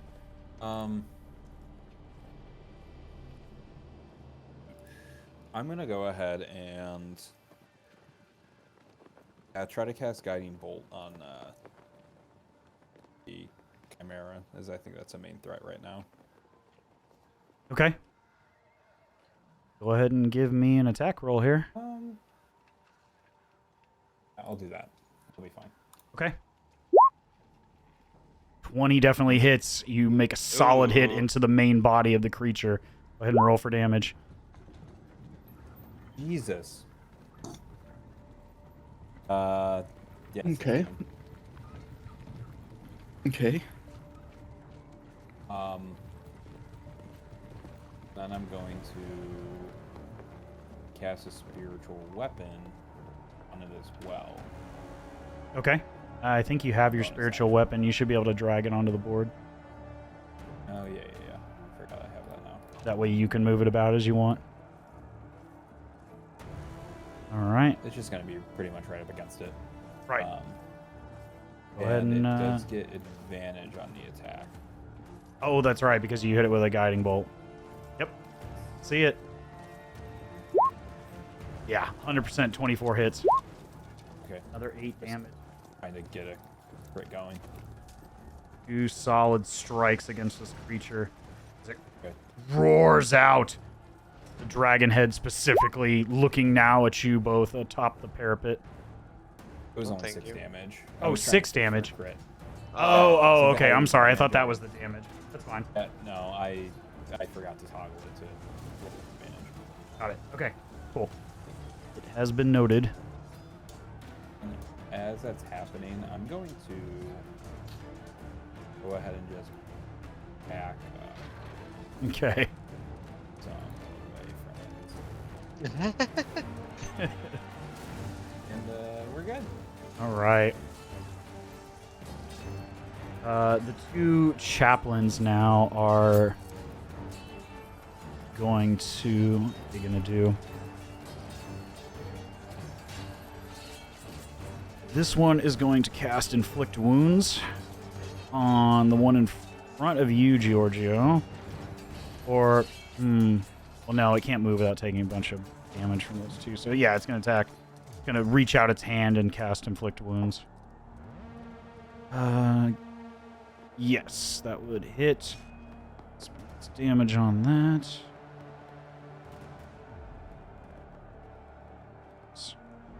Wrong dice.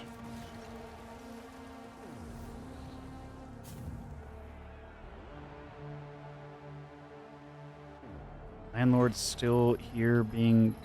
Ah, gotcha.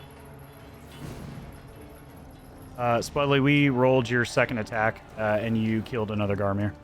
Or no, I'm sorry, you did a lot of damage to one. Oh, right.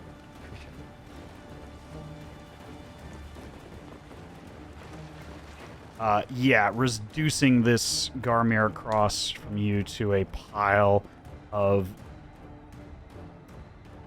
essentially hairy beef jerky, as all the moisture and life force in its body is reduced to nothing, as the necrotic energy wrenches it from this world. And let's see, what was that? Yeah, they're out of range. Giorgio, have you taken any damage? No. No. Chugrulk, have you taken any damage? I think you did, right?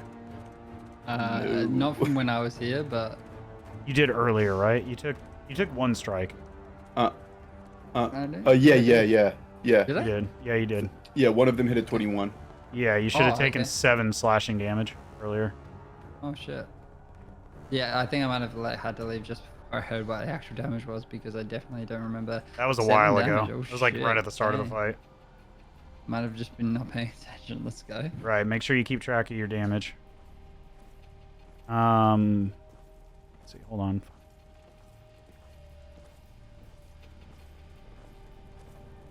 No. Yeah, seeing the Gout of Fire, it's going to cast Healing Word on you, Tim.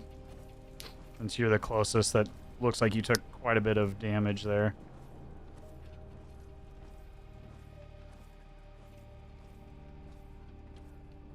You get back 6 points of HP. Who did that now? The chaplain. The one that's over by Georgio. Okay. Essentially a cleric.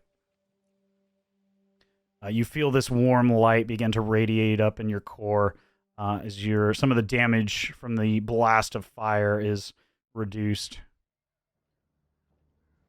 And then this other one.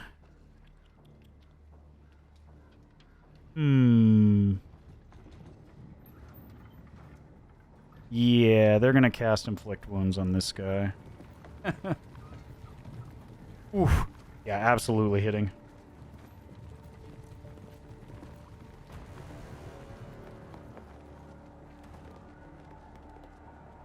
And already damaged. Again, another creature reduced to nothing. And then they're going to swing their mace at this dude. Unfortunately missing that strike. Now we are back at the top of the round with Tim. But I need someone to roll me a d6, please. Could be me. Mine was terrible. Got you. Oh my god. The two, you watch from up high on these parapets that the Silver Order, unfortunately, is not doing so well down below, being pushed back a bit by the onslaught of the sheer numbers of Garmir, being pushed back away from the gate for the time being. We will see how this continues to play out. But that is what you glean from a quick notice from above.